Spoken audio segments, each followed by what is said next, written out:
Circuit de Spa-Francorchamps has it all. The history, the speed, the elevation changes, the prestige. Spa encapsulates a time when racetracks were built to follow the land and challenge both man and machine. The Porsche 911 GT3 Cup car is up to that challenge, and nearly 100 NARL drivers stand ready for a chance at victory. Hi, and welcome to Pit Stop TV in the virtual Spa. I'm Andrew Cardinale IV with JP Costa, and JP, just how much does winning at Spa mean to racing drivers, even if only on a sim like iRacing? It means a lot. Winning any race, doesn't matter if it's on a sim, or on real life, it means a lot, especially when you're at a track like this, like Spa, Monza, even Silverstone, I guess you can mention. One of those, historical racetracks that we have throughout the history of motor racing. It feels good, and especially when you're in such a good field, such a competitive field like NARL, it's gotta feel even better. So I'm pretty sure each and every single one of the drivers that we have here today, Andrew, are gonna be pushing to the limits and beyond to make sure they stand a chance at conquering the mighty Circuit de Spa-Francorchamps. Yeah, I think this is definitely, it's one of those tracks, not necessarily bucket list tracks, but it's in that same kind of category, I would say. This is definitely one of those race tracks that everybody wants to win at, everybody feels very passionately about, and wants to make sure obviously succeed at. And that's the goal whenever you come to any racetrack, but especially Spa. There's just some kind of extra heavy weight in the air that drivers, they want to perform here. They want to do everything they can to win at a venue like Spa. Let's go down to the sim. Let's check out first the track map here for Circuit de Spa-Francorchamps. I think we all know it pretty well, but here it is. Of course, you head down to La Source for turn number 1, and then up the hill, up Eau Rouge, up over Radillon, which is the actual crest there, and then you head down the Kemmel Straight. And JP, that opening sequence, there's so much to it, even though it's so simple. There's a hairpin and a couple of twisty bits when you look at it here on the track map, but it's so much more complicated than that, isn't it? Absolutely, it's tricky to get the get the braking zone to La Source right. You can take it on a number of different lines depending if you're qualifying the race, battling, or by yourself. And obviously a Rouge and Radillon, those are tricky corners, and they're so satisfying to get it right every single time, especially when you're pushing to the edge. And then you come to the Kemmel Straight, a nice breathing room for yourself. La Combe, turn 6, 7, and then you come to Bruxelles, and then No Name, and then you start getting to the fast section of the race course. Yeah, when you head out of No Name, which, by the way, some of this is getting reprofiled in the new updates to Circuit de Spa that were made over the winter, but we don't know when those are happening on iRacing, so you might see some things change soon. No Name is one of those corners that I know is being reprofiled for MotoGP, but the way it stands, there is not much runoff there, and you need to carry a lot of speed through there. And that might change, in the coming years on iRacing and certainly in real life, but at the moment, on iRacing anyways, we still don't have any kind of runoff out of No Name, which presents the issue of getting down to Pouhon as quickly as possible. And also, of course, in these cars without ABS, getting on the binders for Pouhon, getting on the brakes, and slowing the car down just enough to hold it at the limit of the downforce and the limit of the mechanical grip together. That's going to be tough. Pouhon is always just kind of that way through 10 and 11. Of course, that puts you down to Lafayette, and Lafayette, I think, is one of the first chances to breathe on the course, JP. You've gone through, of course, La Source, the clinch moment, let's just be honest, at the start of the race with that hairpin, and then up Eau Rouge and Radillon, which is so scary in a pack. If you get to La Combe and the top of the hill through Malmedy and Bruxelles, really, your first chance to breathe is Lafayette. You get down to the bottom of the course and just a chance to get through some normal corners, it feels like, before you head back to the start-finish line. Oh, absolutely. That section of the racetrack, as you mentioned, gives you a bit of breathing room, but you cannot be too easy because we know how difficult and how tricky the off-tracks are and how unforgiving they are. And especially on turn 13, it's really easy to get an off-track on the exit by just being a few millimeters too wide. And then obviously you have the whole back straightaway, essentially from turn 15, the exit of 15, the exit of Stavelot, up to, the bus stop chicane is pretty much all flat out. It has to be flat out on qualifying or race pace, so you kind of get, a little bit, relaxing. Obviously, bus stop, Andrew, we know how tricky the braking zone is, especially if not with no ABS. It can be really tricky. It can be really easy to lock up your brakes, but it can also be a really good overtaking opportunity. checking in at about 4 1/3 mile, just about 7 kilometers. In fact, I think that's a little bit under what it actually is, about 7 kilometers here at Circuit de Spa-Francorchamps. Let's go ahead and check on the weather before we get to standings today. You can see 63 degrees in the air, 63.7 technically. That's pretty chill. That's pretty cool. That's 65 degrees in the track. That is as cold as you can make it here on iRacing. So definitely feeling the Belgian morning air as we get ready to go racing. Of course, our amateur race up first. Let's go ahead and check on the amateur point standings. Agustin Castro leading the way, 2 wins in the season, no surprise there. Brian Zinn, 8 points back. Alex Persian, 9 points back. And then, look at that, Aubrey Kundal, Teague Ashburn, the next 2 bats without a win. Max Tankerell there in 6th. Ilya Speaker, I think a couple of very notable drivers themselves. Bobby Flack, Diego Eda, and William Coffey round out your top 10. And then you get, I think, kind of a mixed bag on the right side of the screen, JP. Guys who have had some really good races, guys who have had some really poor races, and things in between. And it's not necessarily of their own doing. It's just the results that have, impacted their scores. Oh, absolutely. We all know, in racing comes down to luck and obviously your own results as well.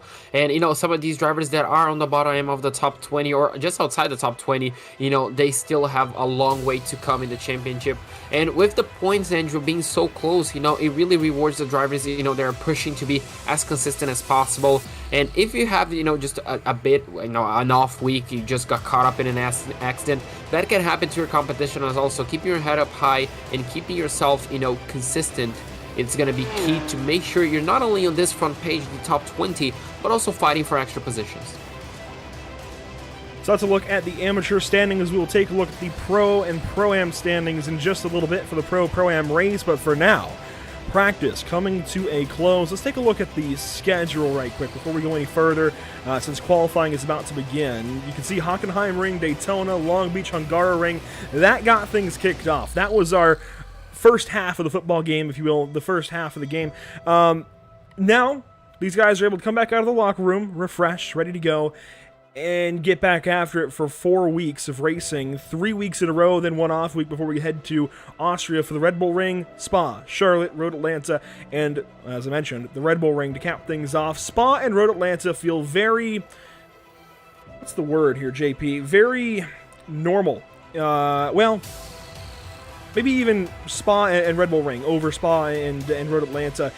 Red Bull Ring and Road Atlanta could go either way. They could be very chaotic, they could be very normal. They are both, I think, more traditional circuits. Obviously, the oddball out here is race number 6, Charlotte Motor Speedway on the Roval next week. That is going to be the final real big test for these guys, I think, and certainly the final real big test of attrition for this season. That's when things are going to set in, and we're going to start to really have a championship picture. Oh, absolutely. And Charlotte could really shape up a lot of things. Obviously, the championship is going to change, race in and race out. But Charlotte, with the nature of, the Roval, Andrew, it's going to be crazy. Obviously, you mentioned Road Atlanta and Red Bull Ring. They can both go their ways. It's still a lot of fun to race on those circuits. I would love to be in the shoes of these drivers. But, yeah, I cannot wait to see how the championship will look after this week and after next week. Because then the final 2 races, knowing all you need to do is just push to catch up the driver ahead. Let's check out some drivers on the racetrack for qualifying, getting their opening lap set. I don't think anybody's started their flying lap just yet. We saw Diego Eda. Now here's a look at Stephen Gabowski. How about William Love in car 67 for Sim Racing for Simpletons? Of course, these are all of your AM drivers. You'll see their yellow number boards on the sides of their cars and even the nose of their cars in some cases. There's Sean Patterson in car 54. John Kroom is out there in car 45, and we're going to see a mix of drivers, I think, succeed here today. There's already plenty of drivers in Pro-Am looking at maybe getting some extra spots in Pro, rather, in the overall standings in our second race later on. But I think even in this amateur race, it feels like there's almost 2 classes of amateur drivers, and I think those guys that maybe are a little bit lower but have more laps here, they're looking at this as an opportunity, JP, to go up and get those points that they need to, revive their seasons. Absolutely, and this being a track that invites a lot of overtaking, especially with the the long straightaways, those drivers that are suffering a bit with the point standings, you can say, they can afford to be more aggressive. They can afford to push a little bit more of those boundaries. So we might see, as you mentioned, the 2 classes of drivers. We can say, the top drivers, not top drivers, but the front drivers we're kind of used to seeing. they could allow themselves, to just fuel save, tire save, a little bit if they so do need it. Obviously, we're not going to see strategy out here, but we might see the guys, that want to pick up those points to be more aggressive, to go for more aggressive moves instead of just waiting out until the final few laps of the race. Just taking some looks throughout the field, here's Ryan Kerr in car 888. Agustin Castro, how about him? 2 wins in the season, looking pretty good. Looking like he's absolutely the favorite, but he's not out of the woods, both literally and figuratively, as he plunges into the woods down the Kemmel Straight. He's only 8 points clear of Brian Zinn, 9 points clear of Alex Persian, and that's with 1 drop week figured in. So this is where things start to get tight. And obviously, at this point, if you've used your drop, if you've already had a bad race and you have another, maybe you're not in the cards for this championship. But if you still have that race in the bank, you can still use your drop week comfortably. Well, this is when really your hopes start to come alive. Into the back half of the season, you start to really think about that championship, start to make pictures of it in your head, and you start to imagine that trophy sitting on your shelf. So you just got to, I think, control some expectations, but also take advantage of every opportunity that comes your way. We're going to start to see some big moves throughout the course of these races, and I like how you touch on the overtaking opportunities here at Spa. There are quite a few of them, and they're going to get used tonight. Agustin Castro is going to have to use as many of them as possible, unless he starts on pole, in which case he's going to have to, defend as many of them as possible. We'll see how things go. A good look here at car 014. How about Todd Malik, one of the Samsoid drivers? I think that's been really good this season, and hey, honestly, JP, this guy could be on the verge of a win. I don't know. There's a few drivers out there in this amateur field that I feel like are very, very close to just getting up there and having the race they need to take checkered flag. Yeah, absolutely. I'm pretty sure each and every single driver that's here has an opportunity. Obviously, some drivers are closer to others in pace. So I'm just hoping, I guess you can say, seeing an underdog kind of winning a race. I guess you could call them that. As Todd Malik, does he go quickest? Yes, he goes by a 10th of a second. So there you go. Already setting a good first lap. Only time to improve. Armando Bejarran beats him by less than a 10th of a second as well. So quite close to the top. You can see even just Pierre Thompson 1/10 behind. So really close. Divock as well, less than a 10th. So yeah, some of those underdogs, Andrew, they could be coming alive at Spa. And this is somebody I really want to watch. Dre Divock as Ryan Kerr goes pole. That's big. Ryan has not raced yet this season. You can see he doesn't have a number board or graphic on our tickers. Dre gets a little bit off track. That's certainly going to invalidate this lap time. But Divock is actually teammate to 2-time winner on the season, Agustin Castro. And I really look for this to be a race where Divock is maybe able to shine a little bit. Hockenheim is still pretty new to the service, and Garring is still very new to the service. Daytona and Long Beach certainly can go literally either way for any driver. This is somewhere that, Spa's been on iRacing for years. Most of these drivers have got to have plenty of experience here. This could be where maybe a teammate to Agustin Castro is able to really shine, and I think Divock might be the guy. Yeah, definitely. With the pace and qualifying, obviously, currently sitting in 4th place, but it could be his, it could be his race. Obviously, Andrew, I guess Spa might be, the circuit that the drivers are most used to in the calendar so far. Obviously, yes. Spa is used in many categories. You can even say F1, Mazda, and MX-5. So it's really easy for the driver to be, accustomed and comfortable at Spa. So we could see a few of these drivers, excelling, and Divock might definitely be one of them. And I mean, even Mike Braun as well. Here's a look at Mike Braun, car 107, just about a half second off of pole. Brian Zinn following up just behind, and this 23 car could also be a winner today. Already has a win on the season. Wouldn't that shake up the standings a little bit if he's able to go up there and get another win and keep Agustin from getting a 3rd win? There's so many different storylines that can play out today, and I'm really looking forward to seeing what does pan out. And, we theorize. It's our job to sit here and theorize and think about what might happen, JP, but we're not going to know what's going to happen until it happens, right? There's only so much we can do of sitting here and kind of wondering and trying to predict as here's Armando Bejarran into the bus stop for the back end of lap number 2 for his run. Pretty quick so far, 3rd quickest actually. Just about 2/10 off of pole. Can he get that extra time? No, not quite. It's going to be a 2:20.884. And that is, we're looking for a 2:20.413 if we want to unseat Ryan Kerr from pole. Where is Ryan Kerr on the racetrack? Oh, there it is. Agustin Castro up to the top of the board at 2:20.108. So there you go, already setting 0.3 of a second faster than Kerr. So a really good lap by Agustin Castro. Kind of what we expected, isn't it, Andrew? Just seeing the number 14 car on the top of the standings. Obviously, it's a big challenge to keep that lead by the end of lap 1, especially with this straightaway, and that was, I guess, optimistic through Radion on the exit. That was really close to being a corner cut, but so far, qualifying pace as well. I can see Castro has it laid down. Now we're going to see if Rasmussen can actually improve, or he's just opening his lap. That should be the end of, I guess that was the beginning of lap number 1. I thought that would have been the end of lap number 1. So Rasmussen will get maybe one flying lap. Not likely. So he'll be starting from the rear of the field. How about Zachariah Rosar? Should have a chance to get a lap in.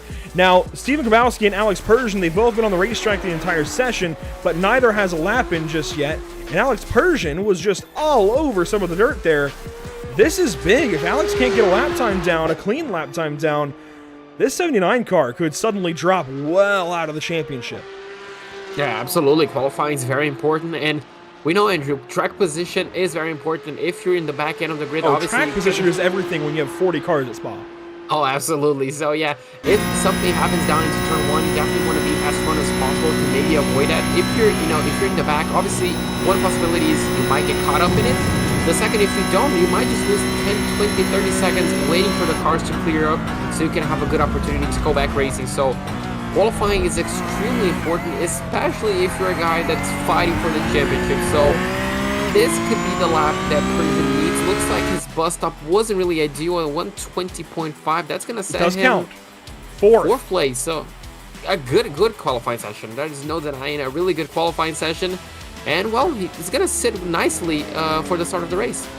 Yeah, that anxiety we had for him as Benjamin goes off track there, that anxiety we had there for Alex, thankfully out the window, at least for his well-being. Here's Dan Willis, not going to get a lap time in, it looks like. Scott Angelo, same deal there.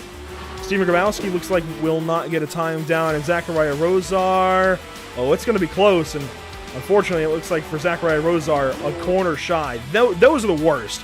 When you're into the final corner in a qualifying run and the timer runs out, that is the absolute most painful thing I think to ever have happen on iRacing. But we have got a field of nearly 40 drivers to go through. Let's not waste any time. Starting on pole this evening at Circuit de Spa Francorchamps, you will find, if it will load for us, I promise I've hit the button. There we go. Car 014, Agustin Castro, 2 wins of the season already. Looking pretty good for another one. Ryan Kerr will start from the second place, though. And Diego Eda will start from third. Alex Persian from fourth. Starting fifth, you'll find car 05, Armando Bejaron. How about that qualifying effort out of Armando? And Teague Ashford will start from the sixth position. Starting seventh in the top 10 still is Todd Malik. Then Dre Divat starts from eighth. And starting ninth and 10th, it's Pierre Thompson and John Kroom. 11th place will go the ways of William Coffey in the number 57 and Mike Braun in the number 107 in his outside. Row number 7 is going to be Miguel Cardoso in the 13th place and 14th to Brian Zinn. There you go. Row number 8 is going to be EA Speaker in the number 03 and the 525 of Julio Contreras in 16th place. 17th place will go the ways of Jean Catarac in the number 66 and the number 14 of Max Tinkero in 18th. 19th place will go the ways of Bobby Flack on the inside and 20th place to William Valdez. Starting 21st, you'll find car 76. That's Brian Long. Milan Harris will start from 22nd. Starting 23rd, it's going to be none other than Jeff Castillo, with Clarence Rosa joining him on row 12. Row 13 brings us Sean Patterson and William Love in car 67.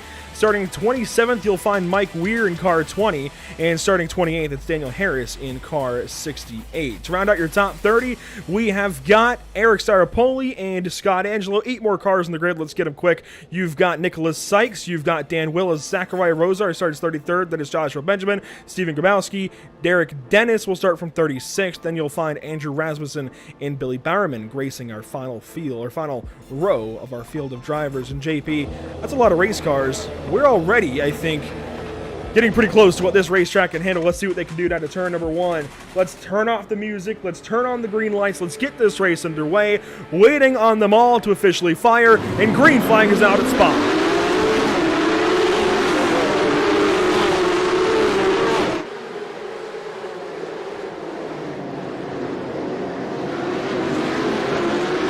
Alex Persian with the whole shot into and out of La Source.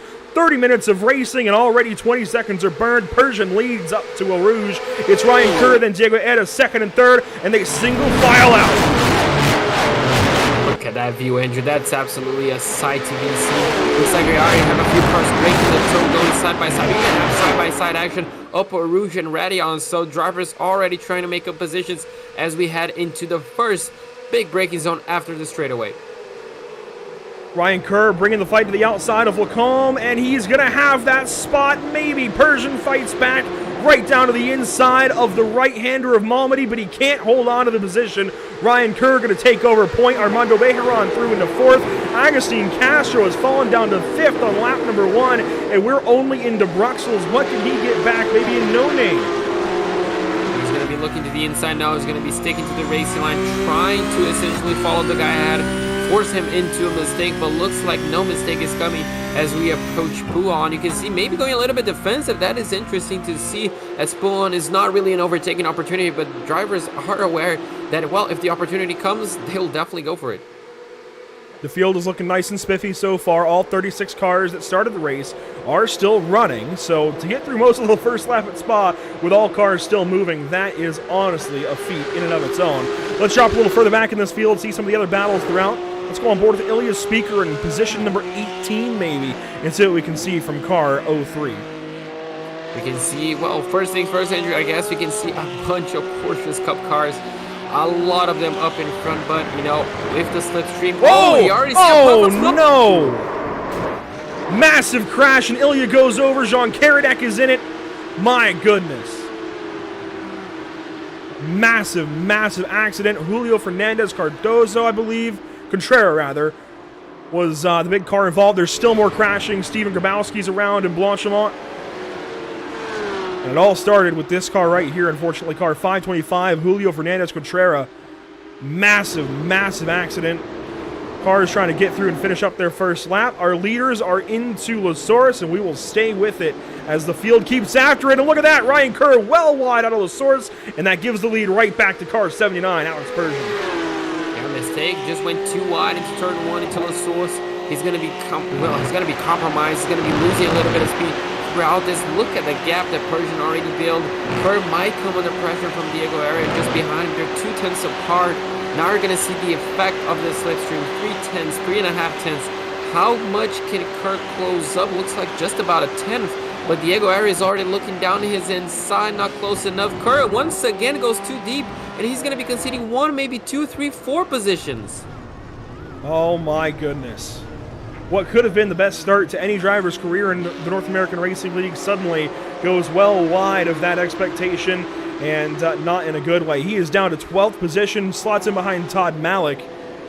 Wow, car 888 had something really nice going, and unfortunately has gone out the window.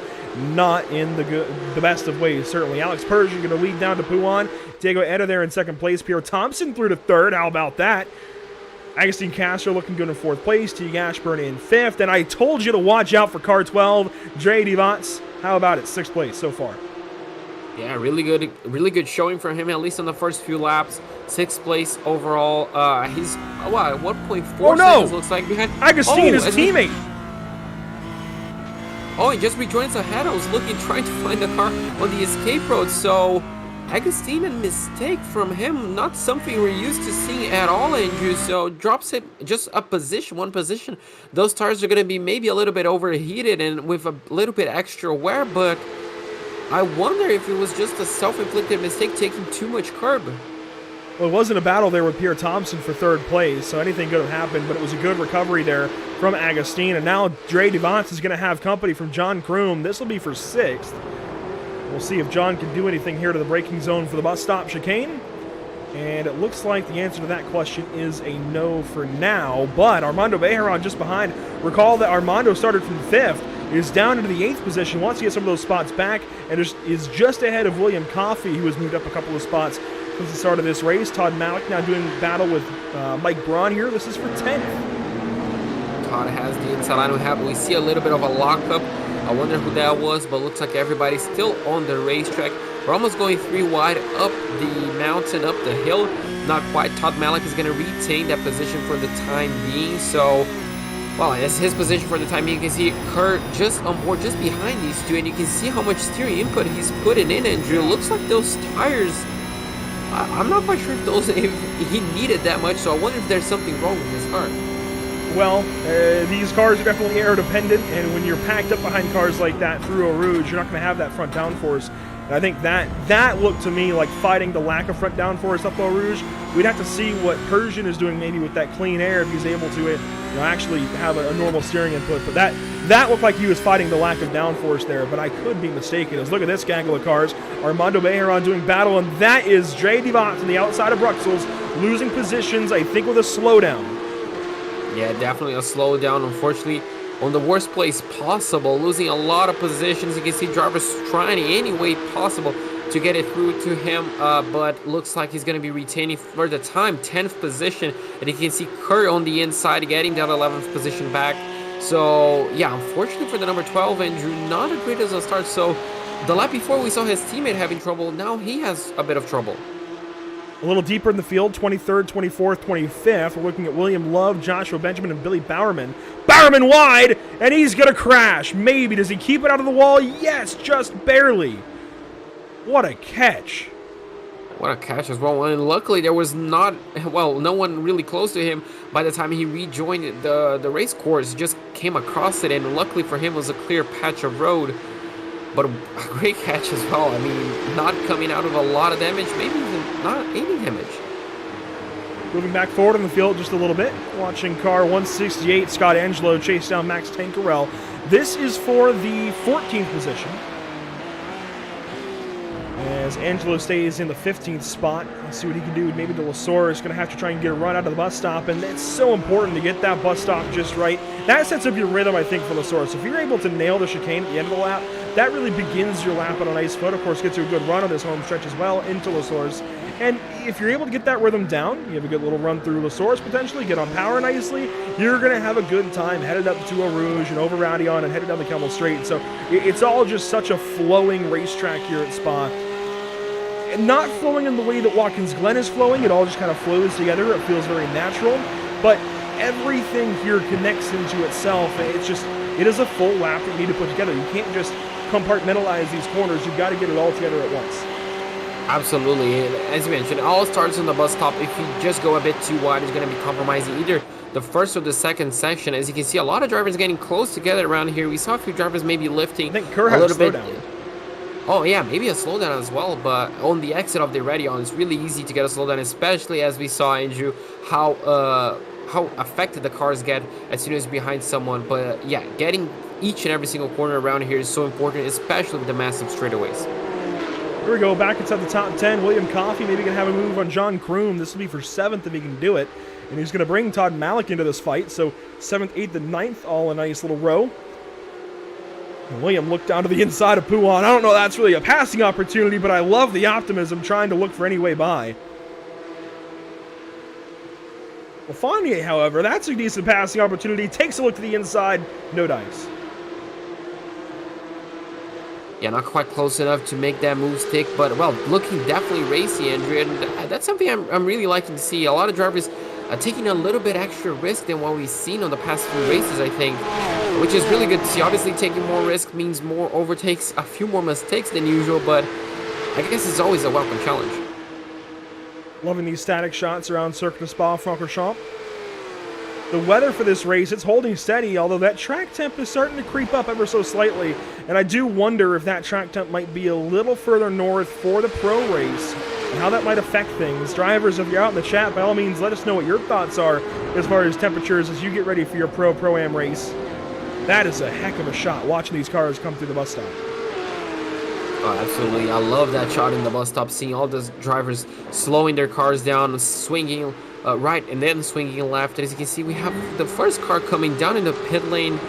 And is that for a penalty? I would imagine it's either for a penalty or for damage. You see Dennis in the pit lane just ahead of Rasmussen here. Derek Dennis in car 50, not moving. Again, as you can see, the only other car not moving, other than Andrew Rasmussen. So very odd here for Rasmussen.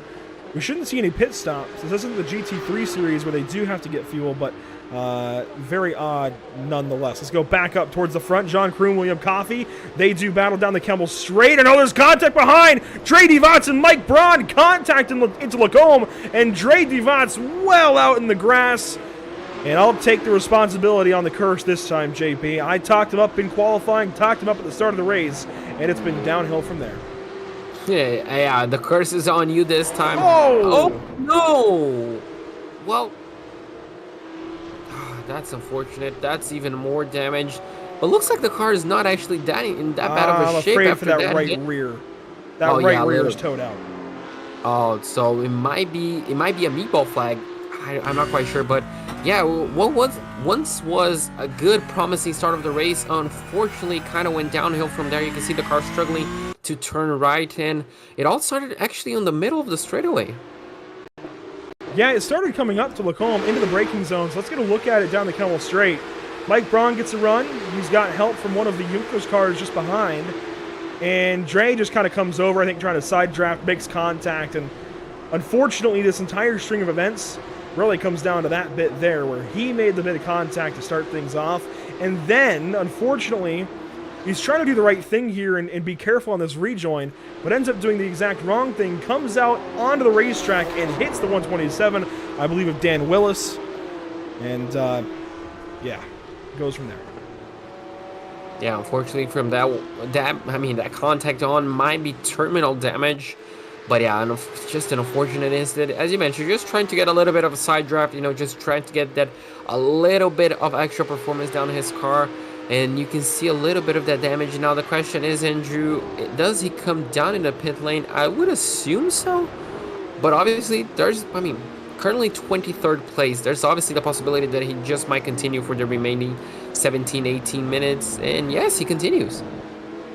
With that out of the way, then, let's move back up front. Todd Malik just behind Mike Braun. They head up Eau Rouge now. Really good battles in this top 10, although they have split up just a little bit. Let's go on board with car 150. Oh, this is actually on John Kroom, rather, not Mike Braun. Yeah, he's fighting for 8th place. Look at the run that he got, and as soon as he got out of the slipstream, you can see the air punching on that car, slowing a little bit down. Malik goes down the inside, gets the move done, and so for now, he's in 8th place. Kroom will definitely try to answer to that and try to get a position back. As you can see, a few other drivers trying to follow, trying to make a move as we head. And oh, looks like we're going to have a mistake. And that's the number 78 just on... That is the 118, here Thompson. Big problems in Bruxelles. And he was doing so good in the top 3 the entire race to this point. It's about half the race in the top 3. I know he had some fans cheering him on in the YouTube chat. And unfortunately, we're going to have to rub some salt in the wound and go back and find out what happened to car 118. It looks like it's going to be a self-contained issue here. No other drivers involved, but let's go ahead and ride on board. Into Bruxelles and just a little bit wide. It just ran wide. Yeah, it's just easy to lock up the inside front tire, the right front tires on that braking zone. Obviously, you're going downhill. And unfortunately, yeah, and that was kind of a close rejoin. Obviously, trying to retain that track position, taking a bit extra risk. Could it be unnecessary? Could you say that was a bit of an unnecessary risk? A little bit, but now he's got Armando Bejaran all over the rear of his car. He's got a race. I mean, that is part of it. So he did it safely, relatively safely.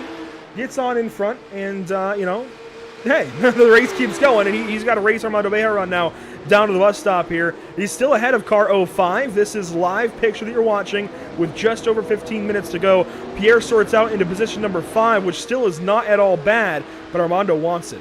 Oh, and look at that. Castro. Agustin Castro. A mistake in the bus stop. Yeah, maybe just cut the bus stop a little bit and getting a slowdown penalty. I saw that car going down. Oh, that is going to be close. I saw that car going down the ticker, and I thought it was on the pit lane, but no. And look at this, Andrew. You're going to have two wide action up Eau Rouge. Side by side, go Coffey and Castro. Who lifts? Neither. Coffey won't give. He won't budge. Side by side over Radion. Contact, but they keep going. Here comes Malik, maybe up the right side. Contact again, and there's nowhere for car 150 to go. They shut the door on his foot and said, nope, not today. Will Coffey takes the spot. Here comes Castro back on him into Lacombe. One of the most heated battles we've seen all season. Points matter. This is the back half. This is the third quarter. This is when you've got to be playing at your best. Absolutely. Those mistakes will definitely hurt you, but racecraft like that sometimes will save you. Closing the door, essentially helping the competition to not allow a driver go through. Miguel Cardozo looks like he makes a mistake after the camel straight, maybe under braking. But yeah, that was really good racing. Unfortunately for Castro, that's going to drop him from 3rd place all the way down to 7th. Yeah, Cardozo was doing really good, and that's just one. Well, I don't think he was in 3rd place. Sorry, you said Castro. I'm in a whole lot of places right now. Cardozo was doing well as well. He was in the top 10 and everything, moving things around in that Juncos number 49, and now drops out of that top 10. Castro nearly drops out of this top 10 again. He has had a rough race today. This is not at all what we've come to expect from the wrong number 014. Just, I don't know. It's been an off race, but this is what you come to Spa for. This is what Spa gives you, is these kind of normal but also off races, as we've got a really spirited battle between cars 57 and 014 that's only about to get more spicy. Oh, absolutely. We saw how Castro is looking quite aggressive already, which is really fun to see, you know, taking risks. And you can see Coffee not really giving him a lot of room, just barely enough. And you can see Castro being a little bit cautious, you know, just taking a little bit of that time and, you know, just allowing himself to maybe line up a move in a better opportunity. You can see down in the bus stop, looking down the inside, but not really going that deep under braking. It looks like Todd Malik went really deep. And look at these two just ahead of them. Armando Bejeron and Pierre Thompson battling it out here. This is for the 4th and 5th position. Thompson, wanting to keep that 4th spot, gives it up to Armando Bejeron. So move the Wahuka Racing 05 right up into that spot. And Pierre, very sideways out of La Source there, goes through the pit exit and keeps it moving. He will lose this position, though, to Will Coffey. Absolutely, up Eau Rouge. Very smart there from Pierre to give way to car 57, so move William Coffey into the top 5. And that is why William didn't want to give that spot up. That is why Will fought so hard last lap around, because now another position was handed his way, and he's no longer battling for 6th or 7th or 8th or anything like that. He is in the top 5. That's so big for Will. That is why he had to fight like that, as Jean Kroom and Mike Braun do some battle. And there's a lot of chatter about Zachariah Rosar. How about this gaggle of race cars? Zachariah is in the midst of it. Yeah, really good battle down into La Combe. You can see two drivers going side by side, two pair of drivers going side by side, which is really fun to see as we head now into this section of the racetrack. Zachariah Rosa currently in 14th place. Trying to chase. He started in 33rd position. Wow, that is insane. Wow. It's been a positive afternoon then for car 199. How about that? Nearly up 20 positions, and we still have 12 minutes of racing to go for the Ginger Liveries number 199. He's got plenty of ways to go through this field. Oh boy, what could be? Let's not talk about him too much. Our commentators. Yeah, you know what? Let's go away. Let's go away. YouTube chat, you guys can handle it. You were watching it already. We'll leave you guys to it. We don't want to mess this up for you. Let's go back up then to Armando Bejeron, William Coffey. This is for the 4th and 5th position. A lot is happening throughout the entirety of this field. And we get to look at one of the, well, you know what, let's fall back just a couple positions. I talked about liveries, which always brings me back to Tam Liveries and the job that he does with this series. Of course, a lot of the promotional material that goes out for NARL, well, that is all Tam Liveries. But Mike Braun and Scott Kimbrough, they always bring, I think, the two best looking race cars to the racetrack, rather, and they're always done by Tam Liveries. In this case, here's a look at Braun's car, and problems for Pierre Thompson and William Coffey, just ahead of the Empire Racing 107. Oh my goodness. That was definitely down into the braking zone of the bus stop. Contact between those two. You can see the car getting a little bit squirrely. So yeah, just as we thought the top 5 was kind of calming down, Andrew, it gets shaken up just like that once again in 2 free positions for a couple of drivers. Now taking a look at the replay, we're going to see exactly what happened down into the bus stop, and I'm just going to guess it's going to be a misjudging on the braking zone, I dare say. Pierre Thompson watched the car with the black and white zebra and the red trim. Yep, just in really deep into Will Coffey and turns him right around. That was battling for, what, about 5th position. These two get back rolling. My goodness, that's heartbreak for Will Coffey to have into the top 5 like that and held off the 2-time winner of the series. Easily, I think you could call him the best driver of the series right now. and be taken out like that. Not quite taken out, but taken out of contention like that. That's always going to be a little bit tough. Here's Zachariah Rosar, Max Tankerell. This is for the 14th spot. Rosar drops back down to the 15th, so maybe an off lap for him, but certainly room to go back positive. Looks to the inside of Bruxelles here, and we'll fight maybe to the inside of that 14 car. Certainly looking for that spot, being a little bit aggressive, but cautiously. And we'll sit back behind him. Let's go all the way up front, though, JP. There's a car we haven't really talked a whole lot about that we have to. Remember how for a moment in qualifying I was a bit concerned about this guy? Maybe he didn't have what he needed. Maybe he wasn't going to get that lap time in. Maybe he wasn't even going to start in the top 20 or even top 30. And maybe this would take him out of contention. Well, he's put all that to bed. He's led just about the entire race. And Alex Persian might go win a second race this season. Yeah, absolutely. So far, he looks on control.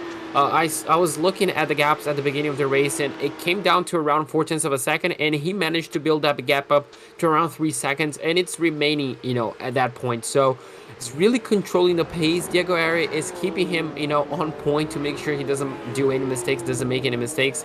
But Alex has been doing a fantastic job just controlling the pace, making sure he hits his marks. And, I mean, he's doing what he has to do, Andrew. At this point on, is just, a few extra laps, 4 or 5 extra laps, as we see a move down here. Looks like Armando Bejaran just lost the position to Agostini Castro. But yeah, just a handful of laps to go. Just keep it clean, and you should be golden. Looks like maybe a pit stop here for incidents potentially for Will Coffey. I'm not sure what else this could be. Oh, man, the heartbreak continues for car 57. This is getting painful to watch for Will. He had so many good things going for him in the first half of this race. Now it looks like a pass-through penalty. If he does continue on, yeah, that's absolutely a pass-through. Oh, man. Yeah, that's just heartbreaking. He was fighting for 4th place. He was right about where Armando Bejaran would be. He was just battling, 17th. So... yeah, 17th, so, yeah. That's how quickly the race can turn on its head.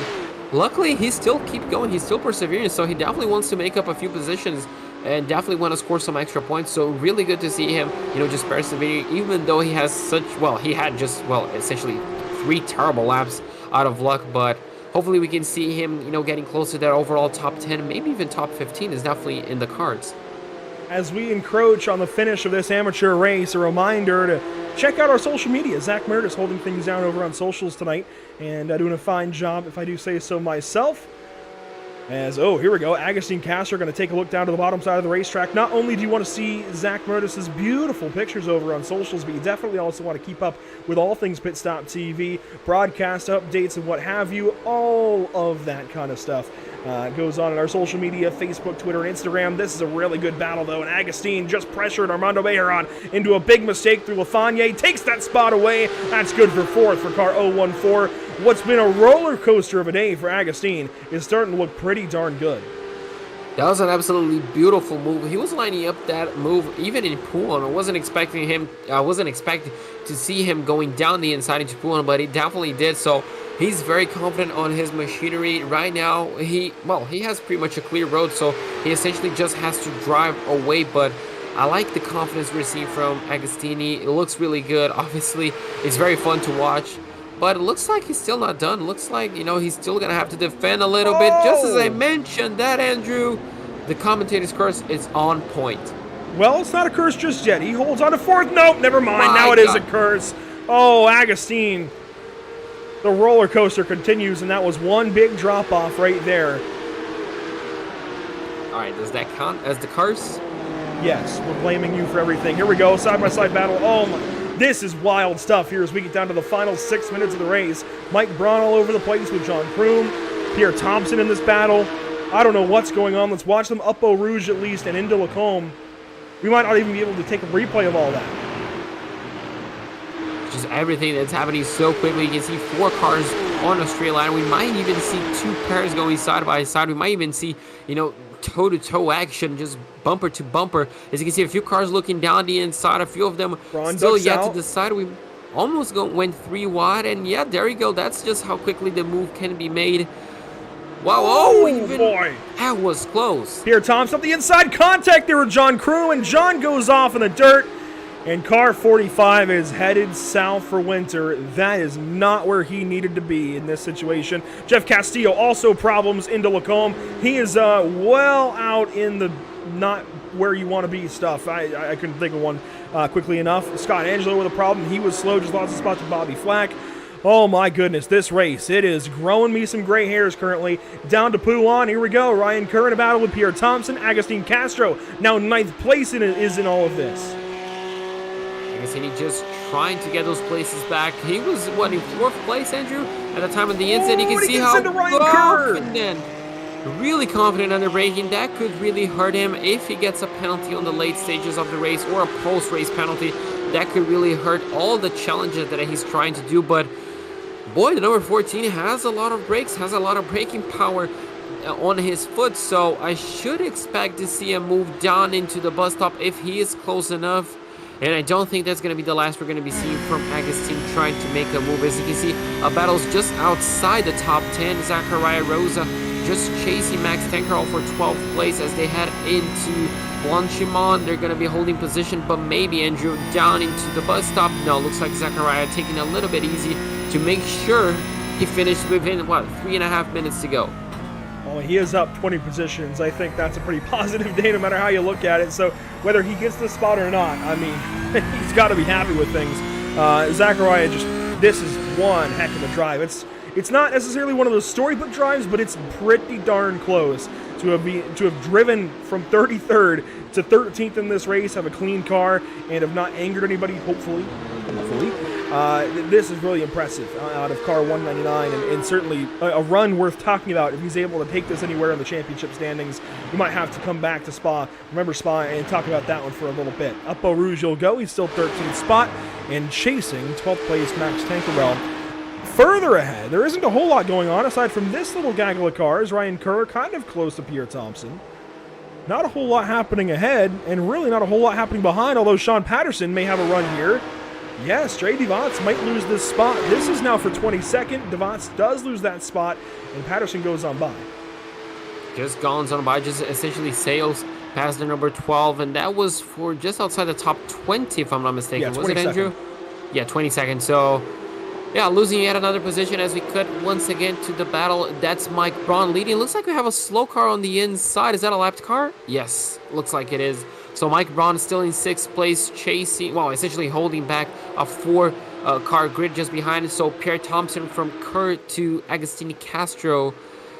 I wouldn't dare, saying, Andrew, where these guys will finish. Everything there's still to play Ryan for. Kerr. And just like that, it changes. Kerrs go down the inside of Pierre Thompson. They're going to battle through this section. The number 14 is just trying to... Oh, and more contact. Scott Angelo, Dan Willis, big problems there into Lafreniere. And this is that battle that we were just looking at. Ryan Kerr gets on by Pierre Thompson and will now chase down Mike Braun. Agustin Castro is looking for a way by. Scott Angelo gets back rolling. Bobby Flack is trying to do the same. What a chaotic final 10 minutes here at Spa. Pierre Thompson with a big block there down the stretch, headed to Blanchimont. A really big defensive move by Pierre Thompson. He really does not want to let Agustini Castro by. He really wants to hold that position for the time being. Pierre Thompson right now currently in 8th place, just looking at the drivers ahead, not close enough to dare a move down the inside as we enter the final lap of the race. And Andrew, 4 cars battling for the same piece of tarmac. I'm not quite sure who's going to end up on top. They're extremely racy. Look at where they are on the racetrack. Wow, 3 wide to Lasource. Mike Braun on the inside. Ryan Kerr's going to try and cross him up.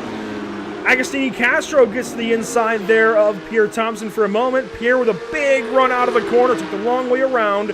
Does he have what it takes? Does he have the guts here to stick it to car 888 in Eau Rouge? Yes, he does. Round the outside of the first bit of Eau Rouge and over Radion. What a move there out of Pierre. And here comes Agustin Castro trying to get that spot away. That'll be good for 8th position. Ryan Kerr now back on his heels. What's he going to do? We don't know just yet. To Lacombe, is there anything he can do? No, he's going to stick it maybe around the outside. That's not going to be an option just yet. Let's check in with our race leader then.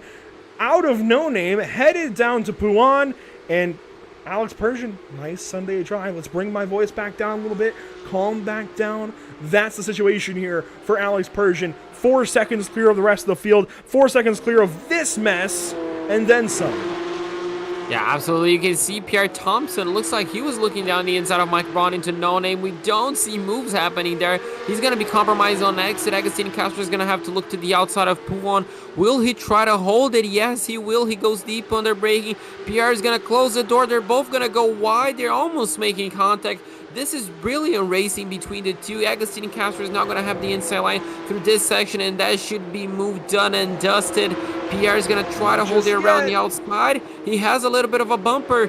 Agustini has to leave a room, and well, they're still side by side, Andrew, as we head into the final section of the racetrack. Kerr almost rear ends him. It's not over just yet. It'll never be over until it's over. Now they get single file. Let's check in with our race leader. He is into the bus stop for the final time, and Alex Persian, albeit a little bit overshadowed by the battles behind, will take a second race win in this season in just 5 races. He's back in the conversation for a championship. I want to quickly highlight this battle that we had further back. It looks like it might be relatively sorted out, but this is down to the bus stop for the final time. What happens here? A lockup out of Castro. Pierre Thompson goes wide. Can he get the over-under? The launch out of the bus stop? No, it's not going to work. Braun hangs on to all of those spots, and we've got to highlight this situation. Zachariah Rosar nearly comes away with the top 10 after starting 33rd spot. So many storylines, and John Kroom and William Valdez just crashed. Oh my goodness! Oh. Clarence Rosa just flipped in the final corner. And he's going to finish the race under his own power, I think. After flipping, we have a car stopping just before the checkered flag. What's this car? That is Devance. That is Devance. He had to let some time go. Oh, okay. Gets back rolling. He will finish 20th, it looks like. Clarence Rosa comes on through. Brian Long, Jean Karadec are next. What in the world?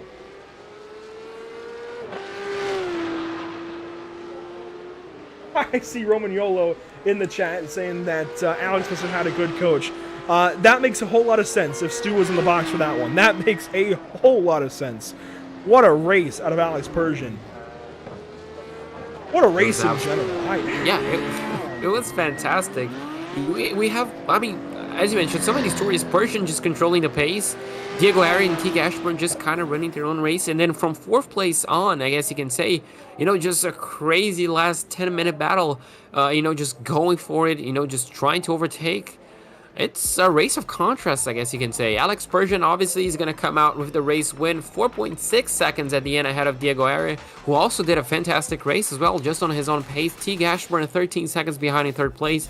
And then Todd Malik is going to finish in 4th, 1 second ahead of Armando Bejaran. Then Mike Braun, Agustin Castro, Pierre Thompson, and Ryan Kerr in 9th place. That was the battle we were following from Mike Braun to Ryan Kerr. And Max Tenkerall is going to finish in 10th place.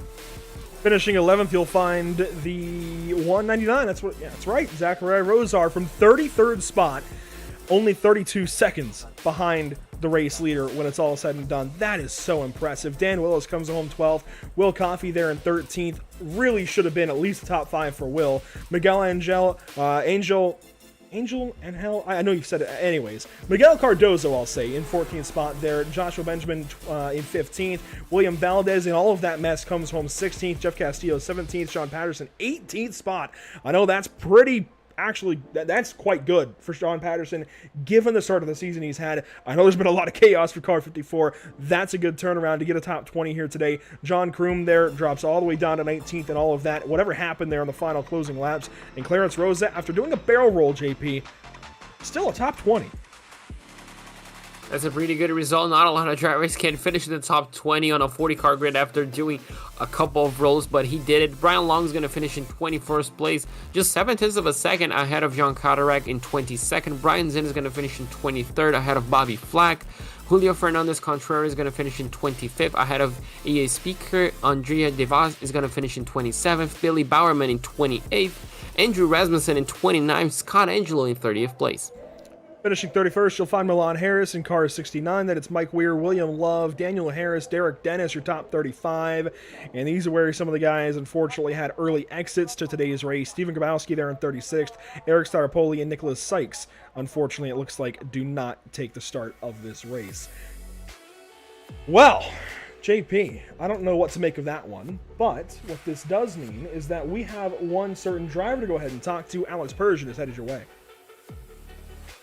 So Alex, I mean, you had such a controlled pace up in the front. You were kind of, not the highlight, I guess you can say, of the broadcast with so many battles. Talk us through your race. Yeah, thanks. The race, I felt like it went pretty well. I think the quali was not up to what I was hoping, starting fourth, but I was able to get a nice launch this time, and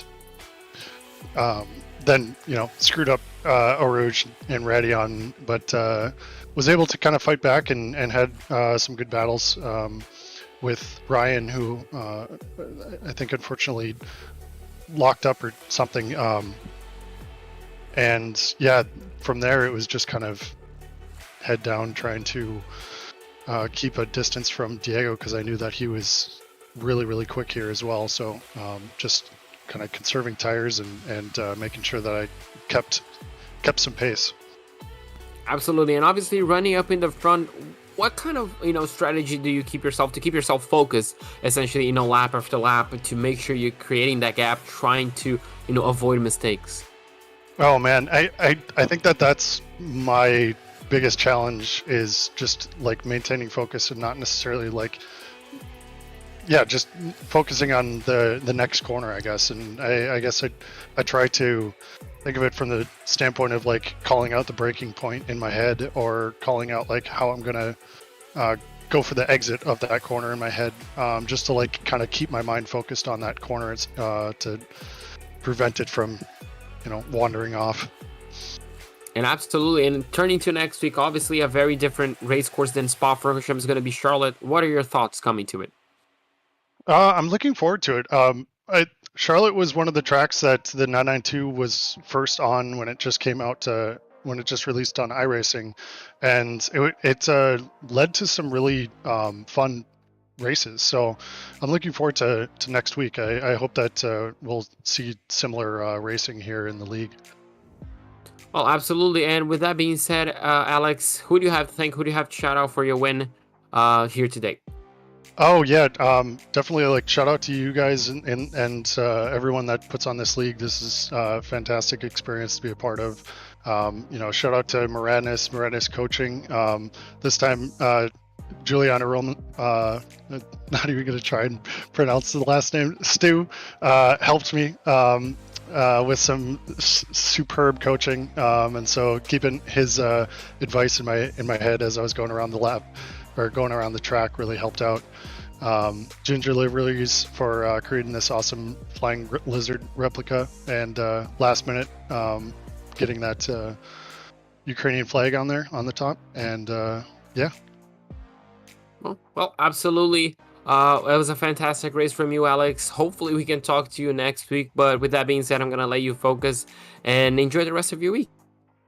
You too. All right, Andrew, that was our race winner, Alex Persian. A really controlled race, really kind of a quiet race for him. We haven't really touched upon him during the whole broadcast, but I mean, that's sometimes a good thing, isn't it? It is, and please don't mind the quick Silverstone thing there. 2 broadcasts on the same day, things get mixed up. What that is, I think that Alex Persian victory right there is a really good testament as to exactly what Moradnis gets you. Moradnis, one of the big partners here of the North American Racing League. That is what Moradnis gets you, is wins. They will help you advance through your racing career in iRacing. They will help you find whatever speed they can help you find and make you a smooth driver. That's exactly what that was. It was 13 laps of smooth racing out of Alex Persian. There was a lot going on there at the start, got the whole shot off the start, and held himself under pressure so beautifully against Ryan Kerr and kept himself in a position to win this race. Ryan made mistakes, Alex did not, and that is why Alex Persian won this race. The big time help there from Moradnis. That is what Moradnis gets you. That's why you got to check out Moradnis today, and I'm sure Daniel can plug his Discord link there in the chat if he would like. I know he's out there. By the way, hi Daniel. Anyways, just really good testament as to exactly what you get from Moradnis and Daniel Morad and everything he's done over there, and specifically Giuliano Romagnolo, who hopefully is racing in this race here in just a few minutes as we get ready for the Pro-Am race. But that all said, that means we have a chance to go ahead and take a quick step aside and get ready then for race number 2 on the day. Pro-Ams, they're up next. A lot of big names in this one, as per usual, JP, and we never know exactly what to expect, which I think is the best part about it. So we are ready for 50 minutes of racing from Spa. Don't go anywhere. We want you to be ready as well. Grab a snack, grab some water, do what you got to do. We'll be right back here in just a couple of moments.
Welcome back to the virtual Spa Francorchamps. 30 minutes out of the way. That's 30 minutes of amateur racing. Now the big boys come out to play. And oh boy, JP, this is going to be a good one. We've got some of the best to drive Porsche Cup cars on the iRacing.com service ready to go for 50 minutes at a pit stop. It's going to get chaotic. The double-digit numbers, of course, those are your pros. The triple-digit numbers, those are your pro-ams. Let's take a look first at the standings coming into this one, JP. Those are the amateur standings. Here are your pro-am standings. There's a lot to take in here. Luke Krause, 2 wins of the season now, 6 points ahead of Victor Miranda. Matthew Dench in third. How about the Aussie just quietly moving himself into such a fantastic position for the rest of the season, potentially. Really, really good stuff out of Matthew Dench. You can see the rest of the top 10 there for the pros. I like the tie for Ludicky and Lubenow. I like that Sam Swoyd is still in this conversation. Andre Melchers is not out, but he is certainly down right now. If you look over to Pro-Am, look at the three-way tie between John Sedlak, Nicholas Michael, and Curtis Jones. 6th, 7th, and 8th. And yeah, they're a ways back, but that in and of itself is cool. Lowy Santi only a couple of points back. Reed Gibson there as well. And of course, Lawrence Zavadil. My goodness, the run he had at Hungaroring last week, JP, this guy has to be in consideration for promotion to pro next season. Absolutely. It was a great run. And I mean, 10 points ahead of Paulo Godoy. It's really, really good.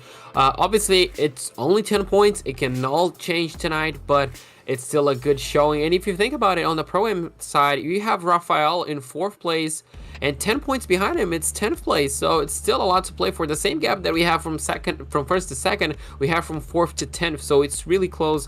Obviously, on the pro side, we have Luke Krause. Obviously, both wins. Victor Miranda still yet to win, 6 points behind Matthew. They're just showing that consistency is key. So a lot of stories up for grabs here, Andrew. I kind of mentioned them on the BSR, but can this guy right here, can he catch a break from the bad luck that he's been having, the number 25? We saw the bad luck in the GT3. We saw the bad luck in the last couple of weeks, last couple of rounds, actually, on the Porsche Cup. Can maybe Victor Miranda win a race? Can Luke Krause maybe make it 3 out of 3? So many different stories, and, I mean, it all starts in qualifying. Well, it all starts with the weather conditions for this race, the track temp, and actually, the practice track temp was just in the 90s. The qualifying track temp now right back down in the 60s. So with this race going on an extra 20 minutes into the day here at Spa, watch for the track temp to raise by the time this race is over. We'll have to check on that. I have to remember to check on that later on in the day because that was rather toasty at the back end of practice. Couldn't quite get a chance to show you, unfortunately, but I promise you it was in the 90s Fahrenheit, which is a stark difference to now in the 60s for qualifying. We'll see how things trend and how things change. Qualifying is, of course, underway. That's what you see on track now. Andre Melcher, as we already looked at him. This is Lorenz Zavadil. How about Daniel Thomas in car 60? Maybe Paul Riccobene in car 916. Maybe Blake Scott is one that you want to look at here potentially in car 166. As far as the pros, I think you have to watch for today, well, all of them. Giuliano Romagnolo, he just commanded a driver to victory for Maradness with Alex Persian. Fabio Zamperlini, I think, is certainly a sleeper pick today. Mikael Ritterbusch could be right back into a conversation for a win. And Matthew Dench, third in the standings, quiet so far this season. Maybe this is where he shines. Yeah, absolutely. I was looking at the general chat just before, and, it looks like his pace was really good. Zavadil was kind of worried about his pace. I'm pretty sure it was Zavadil. It might be another driver. Was worried about Matthew Dench's pace. He looked very, very confident, very, very fast. So, could be, maybe one of those underdogs that it's not really an underdog, per se. Well, time will tell. Yeah. All we can do is really sit and wait on him to come across the line and get an idea of exactly how fast he's going to be. How about that? Bernardo Faria to the top of the board. Paulo Godoy is second place, only second place by a little over a tenth. Manuel Scully is in the third spot currently, a new pro driver to the field added last week. Lorenz Zavadil has dropped down to the fourth spot. Tony Kanaan checks in the top 10. Oh boy, some names are starting to fill the top of the timing sheet. Brady Lubenow in the top 10 so far, just outside that top 5. Romagnolo. In fact, we have two 1/1000th of a second margins. Romagnolo and Zavadil are tied on the ticker, but separated by 1/1000th of a second in timing and scoring. And Godoy and Scully are 1/1000th of a second apart. Things are close. Oh, and look at Kimbrough and Reister. It's Kimbrough and Reister, yeah, I was going to mention that as well. Just tied up as well, so... Now, they are tied... Even on the timing and scoring sheet on my other screen here, they are tied very far down the list of decimals here. They are very close. Oh, there you go. So yeah, it's really fun to see all these drivers, and obviously, Andrew, it's fun to see because they're not gonna have the exact same lap. Some of them are faster on the first sector, the other one might be faster on the middle sector, which is a really fun thing if you think about it. So it's really interesting to see where each driver shines. Tony Kanaan looks like he goes 9th place. Now Victor Miranda is finishing up his lap. Can he beat Faria to provisional pole for the time being? He goes really wide on the bus stop. I wonder if that invalidated his lap. A 218.8, does that count? No, it does not. No. That might have been it there out of the bus stop, to be honest with you. Yeah, but yeah, so unfortunately for him, not going to count. Nick Ludick, looks like he's going to be opening another lap, so this lap did not count for him as well. So a couple of drivers, Andrew, struggling, looks like, with off tracks already. Here's a look at Neto Nascimento, one of the drivers I think that is on the verge of a win in this series. Was very good at Hungaroring last week until some other issues happened. Luke Krause as well. And, we talk about the heartbreak for Andre Melchers thus far in this season. He was going to win, I think, at Road Atlanta. If you recall, on Thursday night, he was going to win and start to turn his momentum around in the series as a whole, considering that was in the GT3 series as opposed to the Porsche Cup series. He had things going for him and dropped out of the session late while leading. Here's Luke Krause across the line, a 2:19.59 and change. That is only good for 16th for a two-time winner on the season. We'll see what he can do this next lap out. Bernardo Faria still on top of the board, but only by 1/100th of a second. And Scott Reister said in the Discord, if a Pro-Am goes on pole, that's an automatic promotion. Lauren Savadil, you've got to be careful here. You've got to be real careful. I wonder if he just took the foot out of the throttle on the last moment. Definitely did not, but that was close, Andrew. And he's definitely threading the needle between Pro-Am and Pro driver. And I mean, if he goes to Pro, I mean, that's not a bad qualifying session at all. He could definitely, him and Paulo, both of them could be promoted to pole, and I'm pretty sure to Pro, and they could still be very competitive. Absolutely. I think Paulo Godai is very, very close, at least here at Spa. Might be other tracks where he struggles a little more, but hey, Matthew Denge opens that gap up a good bit. Wow, a 2:17.9 for the Aussie. That is a lap and a half right there. Matthew Denge to the top. Wow, 5-Star Motorsport. Are they going to go and make it a third win on the day here for us at Pit Stop TV? 1-2 races by virtue of Jason Cooper in the BSR MX-5 series, and now on pole potentially with Matthew Denge. That could be big. And Neno Nascimento goes 7th in qualifying now. Lots is changing here in this qualifying session. Oh, look at that. Victor Miranda to the top of the board. Purple there with a 2:17.3. 0.6 of a second? Am I seeing that correctly? Yes, somehow. Yes, you are. He's got a second on 7th. What? Remember when Zavadil was 100th? Melcher's just half a tenth behind him. Oh my God. This is going to be a fantastic race between these two. Here's look at John Sedlak in the JS Consulting number 203. A couple of drivers that are still trying to qualify haven't turned a time just yet. He is one of them. M. Taki is the other, and I don't think Taki is going to get that lap in. Laue Santi goes up to 22nd. Mikhail Rudebush up to 16th. And I will say, I'm glad paints are loading this week as opposed to last week at Hungaroring. But let's check in on John Sedlak. Going to finish up his qualifying session. Where does he go on the board? Krause, by the way, up to 20th. Well, that's unfortunate to see for car 34. We wanted it to be a lot further north, and Sedlak goes 27th to finish up qualifying the last car to cross the line and take a time. So, some 20, I think almost 30 cars, if not over 30 cars, ready to go for 50 minutes of racing at one of the best circuits in the world, Circuit de Spa-Francorchamps. We've got 5 minutes of warm-up, a chance to breathe, a chance to reset quickly.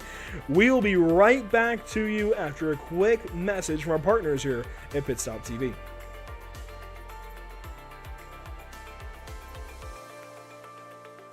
Sound Art introduces an entirely new way to listen to music in your home by combining the best of two products: a revolutionary high-fidelity, low-profile Bluetooth wireless speaker with beautiful artwork. Select from a library of artwork or upload your own photos to personalize your experience. Sound Art ushers in an era of invisible, beautiful, and amazing sound throughout your home and redefines your entire entertainment system. The need to reclaim your floor space and rid your home of unsightly speaker boxes that need to be bolted to the wall is now a thing of the past. Our canvas is printed on high-quality permalite by Breathing Color.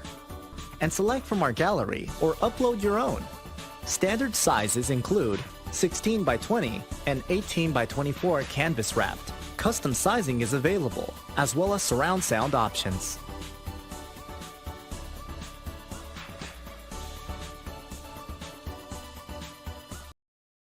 After months of quarantine, we're all interested in how we can become our best self. The team at Permanent Makeup and Cryo is here to help you get the flawless makeup look every day without the extra effort or time.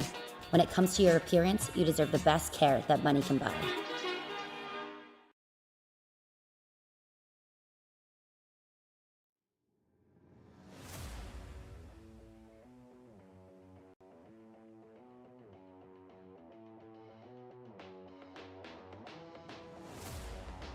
Welcome back to the virtual spa.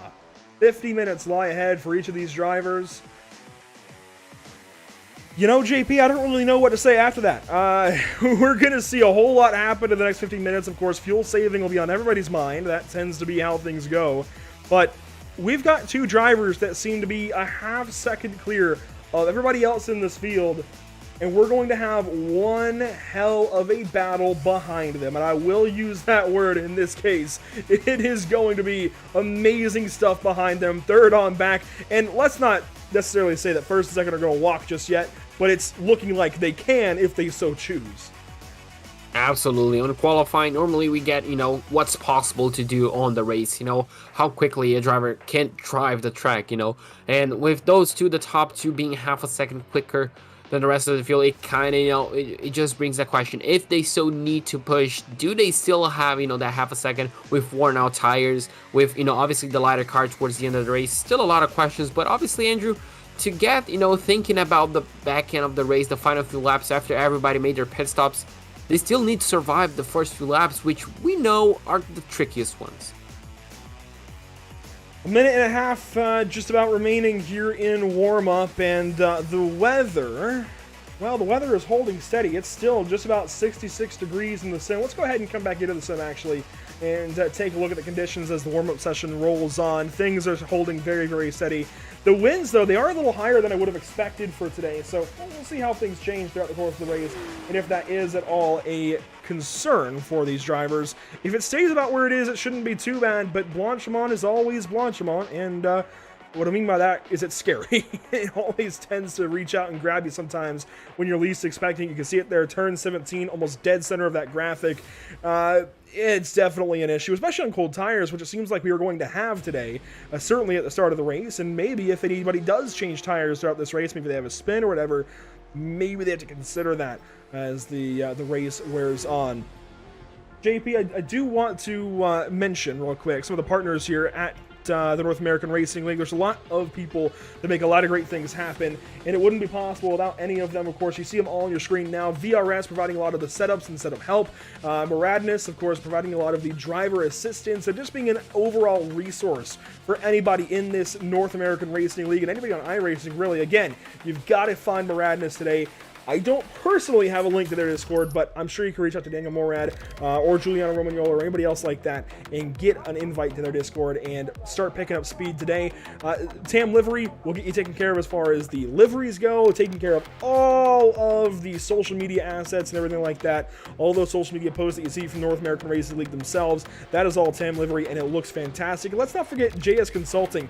If you've signed up for this series or even looked into their website, NorthAmericanRacingLeague.com, that is all JS Consulting right there, handling the back end and supporting this series in the best way that they know how. So, warm up, that'll wrap up, and we are ready to go through our 35 card grid. It looks like Aaron Law. Yes, 35 card grid, the final card being Aaron Law. Let's start through it. Victor Miranda going to start on pole. JP, you'll find Andre Melchers there in second place. Starting third, you'll find Giuliano Romagnolo himself in car 55. It's Matthew Dent starting from fourth. Starting fifth, Bernardo Faria wraps up the top 5 of pro drivers before you find Lawrence Zavadil, your Pro-Am pole sitter. Starting from the 7th position, however, you will find Paulo Goday in car 933. Manuel Scully starts from 8th. And starting 9th, rather, you will find Neto Nascimento. Fabio Zamperlini joins him on that 5th row.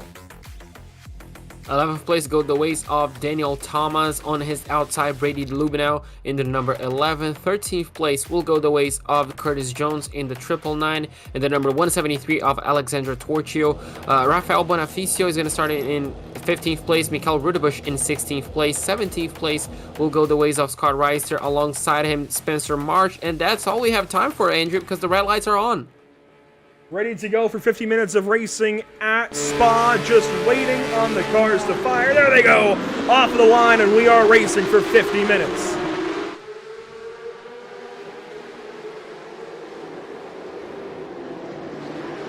An all-out land rush, and Romagnolo gets turned out of La Source.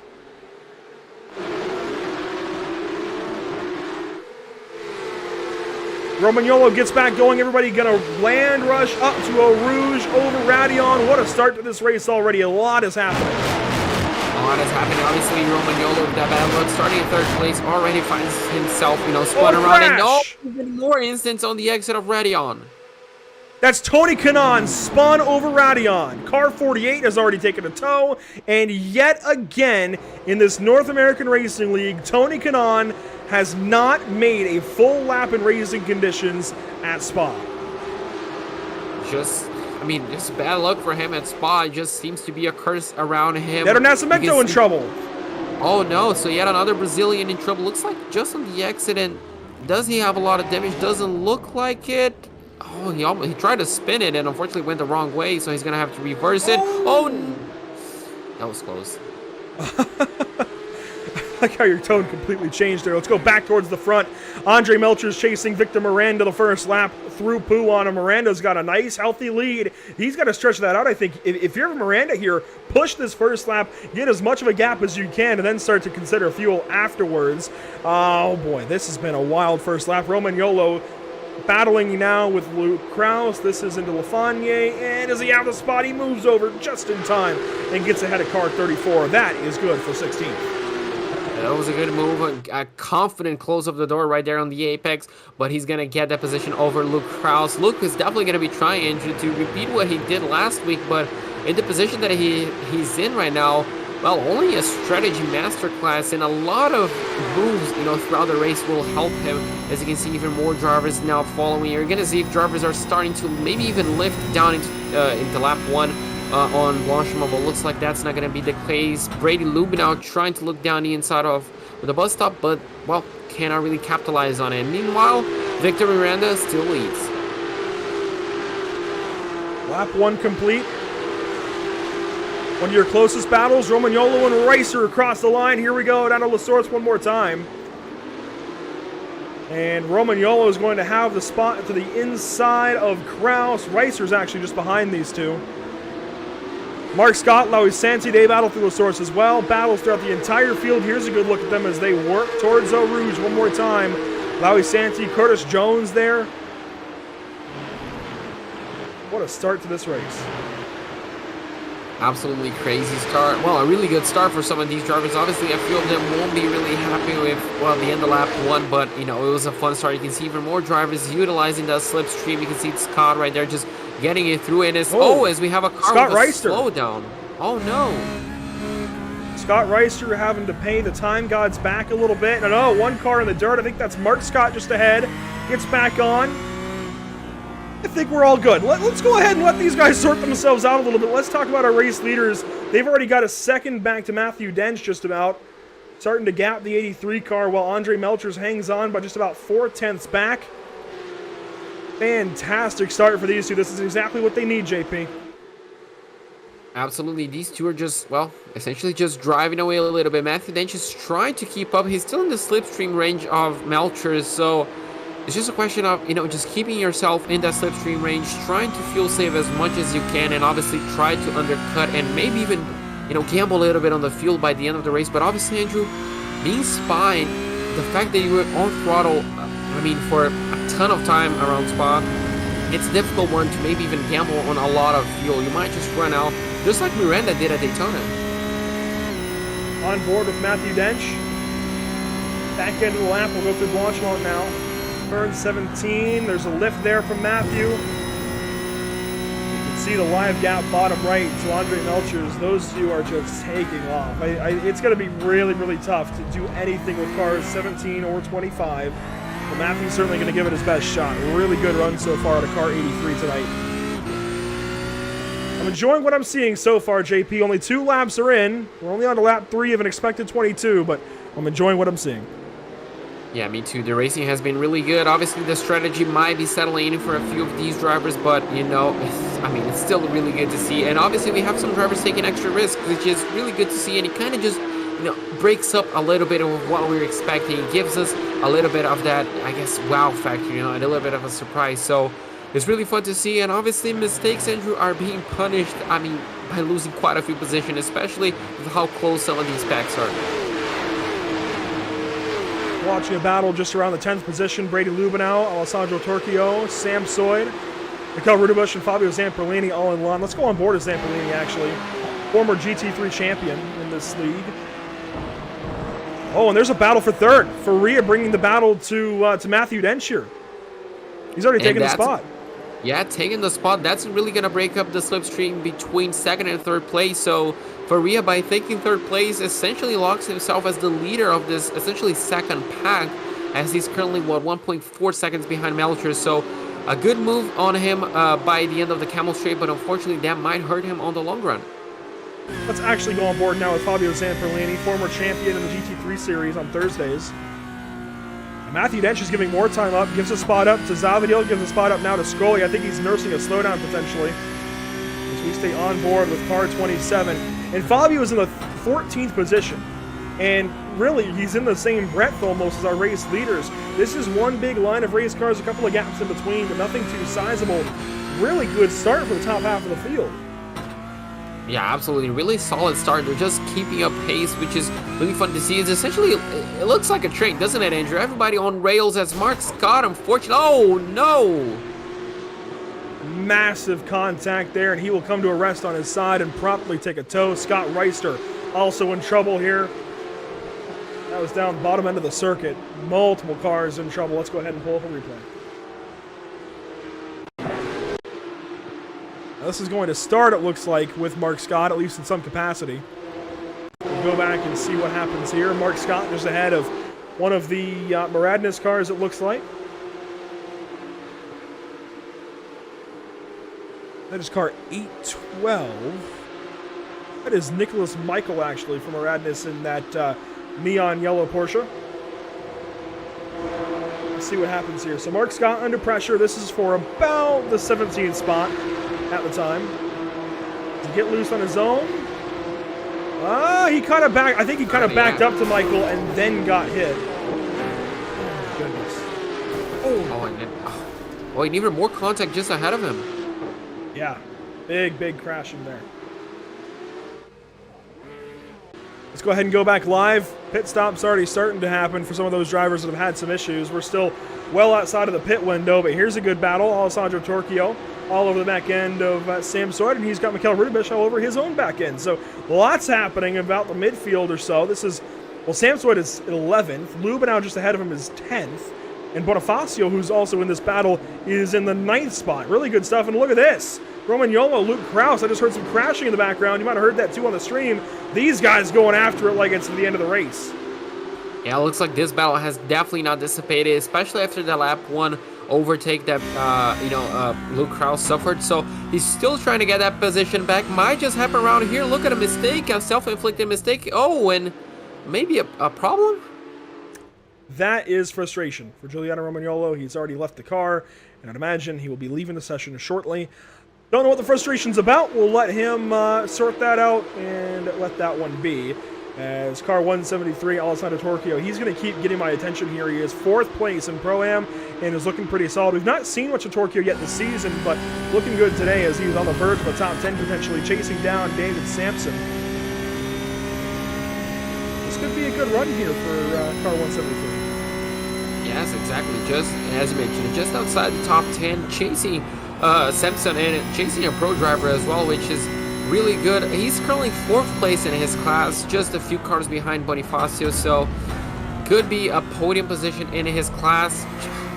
I mean, it's just so difficult to judge, isn't it, Andrew? Especially this early on, only 10 minutes in. But it looks like on the surface, a really good race. Hopefully he can keep this up until the end of it. And if you're Alessandro here, you're chasing the leader of this line of cars. That red rear end, that is Rafael Bonifacio in the 9th position. That is the next position ahead of you in class, in Pro-Am. So that's the car you're chasing. You want to stay in line here behind Samsoid and Lubinow, but you do not want Bonifacio to run away at all. And you can see that was a kind of a lackluster exit out of Lasoros. He's lost some time, certainly. The draft going to bring him back in. We'll see what he can do. Yeah, absolutely. The draft being essentially the greatest weapon that you have, just to essentially help you in your mistakes, just like we saw, being a front end. Looks like we have another car with trouble, maybe another car facing a bit of a slowdown penalty. But, the slipstream being so powerful here, Andrew, it really does help you if you're chasing, but obviously you're not going to like it if you're the leader, are you? Yeah, it's always one of those things you just have to fight through. It's just a part of racing certain tracks like this. And, well, unfortunately, it is a fact of life as what you saw there into Lacombe was Rafael Bonifacio losing a position to Brady Lubenow, and that brings him one spot closer to Alessandro Torchio. So this battle for third in Pro-Am could be very much alive here shortly. As our two race leaders, they continue to walk away. Victor Miranda, Andre Melcher is now a little over 10 minutes into this race. They've got 2 seconds back to Manaro Faria. And even Bernardo has really started to walk away from Lawrence Zavadil. Yeah, true. That gap has really risen to around 1.7, 1.5. So a really good gap from him. Matthew Deitch obviously lost the place to Zavadil, so he's back down to 5th place. Unfortunately for him. So Zavadil again, Andrew, doing a fantastic race. The pace that the number 124 has is just, I mean, it's excellent, isn't it? I don't think there's any other word to describe it. Yeah, that's about on point here for Lawrence, and I think certainly if he isn't promoted at some point this season, he will be promoted next season if he does sign up again. He's just so good. The I rating fits. The I rating makes sense, I think, as far as Pro-Am, but sometimes the driver's talent just puts them a little bit outside of that, and that's clearly the case here for Lawrence Savio. Really, really good stuff this season. And hey, maybe this is a wake-up call to him to go run some more official races and boost that I rating. Yeah, absolutely. And obviously, if he puts a little bit more, he won't even need, the results of this season to put him in the pro category for next one. So, I mean, just keep on running. It looks like the Porsche is just his best car, so he knows which series to focus on as we're looking to even more battles. Daniel Thomas just chasing down 7th place. Paulo Godoy just ahead of him. Again, Paulo in different class as well. He's doing an excellent race as well. So, I mean, Andrew, you can see the top 2 in the Pro-Am class. I mean, they're just really good, aren't they? Yeah, this top 2 in Pro-Am, they've got something going for them, especially Lawrence Salvadio. It's keeping Paulo Godoy honest, which I think is pretty good. Godoy, a good driver in his own right. I think just keeping him honest with his championship, and I think actually the inverse of that is Godoy is keeping Lawrence pretty honest in this championship. They're both keeping themselves pretty honest, or each other pretty honest in this championship, and making sure they cannot have mistakes. Obviously, you get one drop race, but you've got to make sure that drop race is just that one drop race and not 2 that you wish you could drop at the end of the season. So we'll see how things work out as the season goes on. 15 minutes almost into this one. And so far as drivers that might want to drop it, you're looking at Giuliano Romagnolo, Mark Scott, and Tony Kanaan. They are mired in 31st, 33rd, or 32nd and 33rd, respectively. Reed Gibson is the last car on the racetrack, and he's taking a bit of an excursion there through Lacombe, gets back on in Malmedy, and he is now 3 seconds behind him, Taki. This is the lowest battle on the totem pole currently, but they're looking to change that. M. Taki, one of the pros by I rating, and Nick Peterson, one of the Pro-Ams. They're just chasing each other. Looks like that's for 27th, 28th position. 2 battling coming down to Puan, and yeah. Again, Andrew, kind of two, actually, we can talk a little bit, I guess, about liveries. Kind of 2 simple liveries. Taki with a full-on black with, yellow rims, and we have, Peterson just ahead of him with, yellow just a and classic black rims. Porsche. Yeah, there he goes, the opposite. So these guys well down in the order right now. They would be chasing Blaine Sparling up the road in 27th spot. Although I don't know they're going to get there without some kind of divine intervention, at least not just yet. John Sedlak is the next one up the road in 26th. And how about 25th spot, JP? Neto Nascimento. He's in a nice little battle here as Curtis Jones. First one to the pit lane that seems relatively planned. He's got a lot of damage, but I don't know why else he'd be in the pit lane, although he's going straight. That is a pass-through penalty. That's unfortunate for him. Already early signs of too many incident points. He's going to be rejoining, looks like just outside. Just behind Neto Nascimento and Paul Rickenbene. Okay. So that's in 25th spot. Yeah, and Neto just got past, just got the move done, essentially, maybe into La Source. So the driver, just pulling away at this point, trying to minimize those mistakes, trying to get those points back that he not desperately needs. He just wants to get those points back, definitely just trying to fight his way back as we are approaching yet another battle. Looks like this is Scott Kimbrough chasing Scott just ahead of him for 18th spot. And if you want to talk about liveries, this is the one I always talk about. Scott Kimbrough's number 117, and I've fallen in love with it, and I've been in love with it for 3 seasons. And Scott, Tam, please never change this car. I love it. If anything, maybe just tweak some of the highlights, the colors, I don't know, but don't ever touch this car, in my opinion. Just such a good-looking paint scheme. And certainly, the fact that it isn't overloaded with logos all over it, that helps it too. Car 117 is always a looker as he's chasing Blake Scott for the 18th spot. And just ahead of Spencer Marsh as well, one of the pros. Yeah, this is a fun 3-way battle, and we're just going to have to see, how Blake just ahead of him, well, this is Spencer Marsh, we're on board, but we're just going to have to see how these guys will react to each other. How will they fend off the pressure? You can see Blake, well, just running his own race, caught just kind of behind him, just went a little bit too deep, and Andrew, we might see a move happening just on the bus stop because the run that we're seeing from Spencer Marsh seems to be really good, and sometimes a run like this is just too good to pass on. If you just stay behind, you might just waste an overtaking opportunity who knows, might just be extinguished on the next few laps. So Spencer might be looking down the inside of the bus stop, but just as I mentioned that, he seems to be too far away. Ooh. But look at that. Kimber up the inside of Blake Scott, at least for the first apex, outside for the second apex. On contact there, and Blake Scott gets sideways, loses both of those positions, allows Kimbrough and Marsh to go on by. How about that, guys? You had your own little bit of contact, but you get the same spots anyways. I think that works out at the end of the day, as they are just ahead of James Hansen in car 904, it looks like. We haven't seen much of James yet this season. Hopefully that changes. Absolutely, and I like this livery as well. It's a simple livery, but I like the mix of colors. The blue, the red. You can see a little bit of the white. You can kind of say it's a little bit of the American flag, I dare say. But it looks really good. I like those simple livery as well, but sometimes the complicated one looks really good. Just as good as this battle, Luke Krause trying to get past Mikael Rudebus just ahead, and these two are fighting tooth and nail. This is for position 13 on the racetrack. Luke Krause trying to bring his race back together. Started pretty deep in this field. What was it, position number 20? Yeah, position number 20. He's up to 14th now, clawing his way through this field of pros and pro-ams.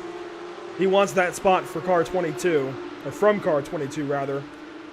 We're nearing 20 minutes complete. In fact, we're about to hit 18 minutes complete in this race. He knows he's got to keep going. He is some 16, 17 seconds behind the race leader, and he's got to change that. Yeah, absolutely. He needs to get past. He's not really affording a lot of fuel saving. He's just absolutely just going for it. He might take a little bit. I'm not sure fuel saving is a thing today, to be honest. Nobody's been doing it. I dare say, Melcher's definitely doing it, just keeping himself honest to Victor, I think. But yeah, if nobody else is doing it, if you do it, you're going to be in a really good advantage. But yeah, that's going to bring a good point to the pit stops later on, Andrew. Seeing who saved extra fuel and who didn't save at all. Definitely Luke Krause might not be saving nearly as much as some of the other guys, and that could either pay off really well or could hurt him by saying, a few seconds extra stationary down in the pit lane. And let me clarify, I'm sure these guys are saving at least a little bit of fuel, but not the kind of fuel saving that we've seen the first couple of rounds of this season at Hockenheim, Daytona, Long Beach, and Hungaroring last week. This seems like a different kind of race. It seems like there's a lot more organic battling happening than sitting back and waiting and just saving fuel. Maybe these guys are now starting to save. They're kind of getting equidistant here in the midfield, but it just hasn't looked like one of those fuel-saving kind of races as Lois Santi is in the pit lane for Duck Hawk Racing. Yeah, so he's in the pit lane. Is this the first scheduled stop that we see? So this could open essentially the pit window. We know the pit window is going to be very, very long.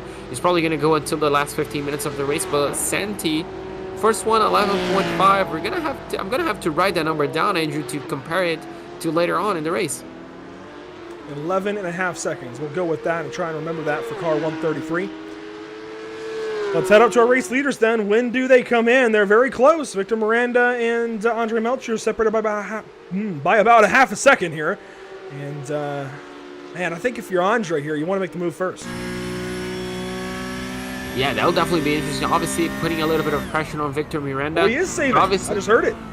Yeah, and also, Andrew, if the opposite as well, if Melcher's, just is able to stay an extra lap, that's gonna, sound an alert into Miranda's head as soon as he comes down in the pits to be like, oh, he has an extra lap of fuel that I don't have. He's definitely gonna be faster on the pit lane, so I definitely have to push a little bit more. So both aspects are really good to see, and well, we're gonna find out eventually which one is gonna come true, if Miranda's gonna pit first or Melcher's gonna pit first.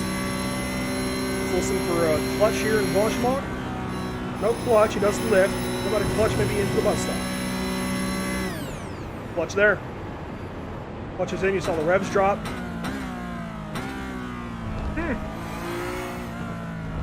See, the racer in me hears that, and that's where my focus goes. And I'll just kind of...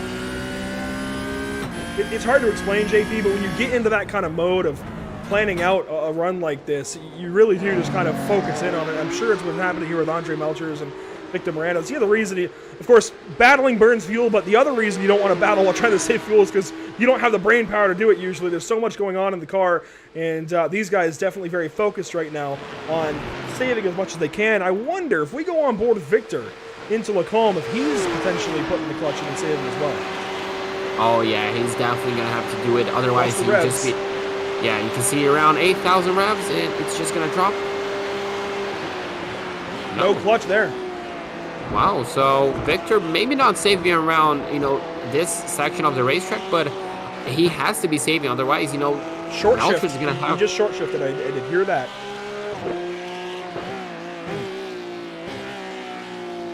So you can see the fuel saving aspect even got to our head, so the drivers are definitely thinking about it, and I'm pretty sure Melchers is just trying to hit a number at this point in time, not thinking about the overtaking, the number 17 ahead, just trying to hit a certain fuel number, a certain lap, and essentially just going for it. He knows the last part of the race is the most important. You're not going to make up points with 27 minutes to go. You're only going to make up points as soon as the checker flag drops, so thinking about the long term is essential at this time in the race. For the fellow racers out there, we're leaving this one go with just an onboard so you can hear what he's doing. He is short shifting a little bit. These are the kind of moments I feel like this championship is going to come down to. These mind games. Saving a little bit, short shifting a little bit, putting the clutch in a little bit. These are the little techniques, the little details on the season that sprinkle in like salt and pepper that are going to make the difference in the sauce, right? This is where things start to come together. These little things are going to make a very, very big impact come Red Bull Ring as far as who wins this championship and who unfortunately has to go home without any kind of hardware. Absolutely. This is... Yeah, I mean, it will come down to this, and we saw a championship. We saw how close the last season wasn't it, Andrew? I mean, coming down to the last race, the last few laps, it was just so crazy, and I'd expect more of the same. But yeah, this is a crazy, crazy season. It's still quite a long ways to be finished, and I cannot wait to see what's going to happen. And, well, this battle as well, I cannot wait to see who's going to come out on top. We have Faria, Zabadil, and Matthew Dench battling, and they're all within the same second. There's also Neto Nascimento and Blake Scott. Well, actually, I saw them light up because, well, Blake Scott is pitting here. So Blake Scott's into the pit lane, car 166. And Curtis Jones is going to follow. So some of the drivers a little further back in the field maybe haven't been able to save anything. They're starting to come in and split it right at halfway, or at least as close as they can get. Looks like John Sedlak is... no, he's still out there. There's one other car that I thought had come in, but maybe not. Mikkel Rudebusch in a nice little battle here, side by side with Luke Krause still. And there's side by side, or at least there was behind them for a moment, with Fabio Zamperlini and Alexander Torchio, and contact there with Rudebusch and Krause. Yeah, these two are fighting really, really hard for the position, and we love to see it. At least I love to see it. Obviously, I'm not pretty sure if they're going to be really happy about it, but it's a really good battle to follow, and Mikkel is doing a fantastic job defending. I mean, no question about it. He's still maintaining Luke Krause just behind him, so a really, really strong job by Mikkel Rudebusch. This would be for position number 12 if Luke can ever get it. It's been one heck of a battle, one heated battle for a long, long time now, so even I'm starting to wonder if Luke is actually going to get the spot. Mikkel has just been, he's been the Ryan Newman of this series today, and if you don't know what I mean, Ryan Newman's a NASCAR driver that for a long time was known for being tough to pass. Fabio Zamperlini was tough to pass up until contact there. Alessandro Torchio hits him a little bit. and we didn't quite see it happen, so I don't want to put blame on anybody, but bit of contact there. Fabio into the dirt, gets back on, and continues on. And worth mentioning, actually, Fabio Zamperlini this week was announced as a new member of the admin team here for the North American Racing League. So a big step up there for Fabio, joining the admin crew. And I'm not entirely sure exactly what that means as far as his day-to-day duties, but I know that he's now a much larger part of this series, and it's very well deserving. Absolutely, the reigning champion. I mean, he's part of the series, you know. He's been here since season 1. He obviously won the first season, so I mean, I'm really happy for him. Really, I mean, kind of proud, actually, not gonna lie. And I mean, it's just good to see, you know, drivers stepping up to these roles, as we have, looks like a spinner just outside Paulo Riccobetti, just outside. Is that the final corner? No, that's the final section, just outside of Fania coming into campus. So unfortunately for him, and the gap to the leader, Andrew, has really closed up. It was half a second. Look at this. Very close here, Andre Melchers and Victor Miranda. And we've seen this historically, haven't we, this season, where right when a driver is about to pit, they start to push. They push for that lap, see if they can get that spot, see if they can hustle the driver ahead, and then they come in and pit. So watch for Melchers potentially to pit this lap or the next lap. Yeah, absolutely. I'm pretty sure we saw this at Daytona, maybe. Yeah. Wasn't it? Yeah. Melcher just passing Victor I think we and even saw it pitting. last week in some capacity. Or maybe that was Road Atlanta with the GT3 cars, but we've seen this strategy as of late. Yes, absolutely. And obviously, you're just putting the driver ahead of you into a bit more pressure. Obviously, you know, running, you know, within, what, a tenth and a half, 0.2 of a second, you know, just filling essentially that mirror with your Porsche logo kind of puts the driver ahead of you under a lot of pressure. And obviously, you know, if he makes a mistake, that's a free position for you. If he doesn't, well, you tried. But if you're coming down to the pit lane, it's not really going to change a lot. Let's go on board with second place, Andre Melchers here. What does he do the back end of this lap? 22 minutes and change to go. Mind games. Chess at 100 and some miles an hour. In fact, 160 here before they lift for Blanchimont. Just holding on to the edge of the mechanical grip there. Clutches back in. Revs drop all the way down. Back down through the gears into the bus stop here. Does he pit? No, he's going to stay out at least one more lap. Now they have run 12 laps as of this start-finish line right here, which means they have 10 laps to go, thereabouts. Clutching again into Lasource, and he is being aggressive at this point. He's being aggressive as far as pressuring, but also being aggressive as far as saving everything he can. And even in these slower speed sections, JP, the draft is going to matter. The draft is still wind resistance, and it's going to make a difference as Samsoid is into the pit lane.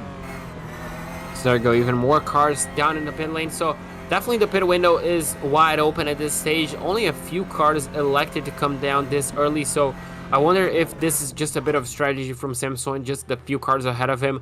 We're kind of slowing him down. We're just going to have to wait and see. Remember, we're chasing 11.57 from Louis Santi. We're just going to have to wait to see if Samsoid can beat that. And there you go, 11.2. So 0.3 of a second quicker, it's already a difference. And a position change for the race lead at the end of the Kemmel Straight. Andre Melchers takes advantage of Victor Miranda, gets on by, and takes the race lead. I would expect car 25 to pit this time towards the end of the lap, and Victor Miranda now has a chance to save a little bit of fuel. It might be a negligible difference, but it also could be that little bit that gets him out of the bus stop potentially to win this race. You never know. And if you're Victor Miranda, you've got to go ahead and save what you can here. Mikhail Ritterbusch, Luke Krause still nose to tail, albeit a bit more separated. And no, they're not nose to tail. Luke Krause is falling well back, actually, starting to fall back as Alessandro Torchio goes by. That was actually Rafael Bonifacio that I saw with Mikhail Ritterbusch. This is now for the 10th position, car 22, coming alive. Yes, the pace is really good by Mikhail Ritterbusch. Only a few tenths of a second outside of the top 10. He started in 16th place, so 5 positions up, you know, a net gain of 5 positions. Really good job for him so far, and it looks like it's very far from over, Andrew. I don't think Mikhail is done right where he is. I'm pretty sure he's going to be maybe even fighting with Brady Lubinell by the end of the race. And, well, coming back to the lead, we're going to have to see if the number 25 elects to come down in the pit lane. If he doesn't, Andrew, this could be also a strategy by Victor to essentially just, well, let Andre, he wants to lead, let him lead for a few laps, save a little bit of extra fuel, and no, they both keep on going. So, yeah, interesting. So our top 2 stay on the racetrack. What does Bernardo Faria do? Stay out. Zavadil stays out. Matthew Dench, though, he's going to change things up a little bit.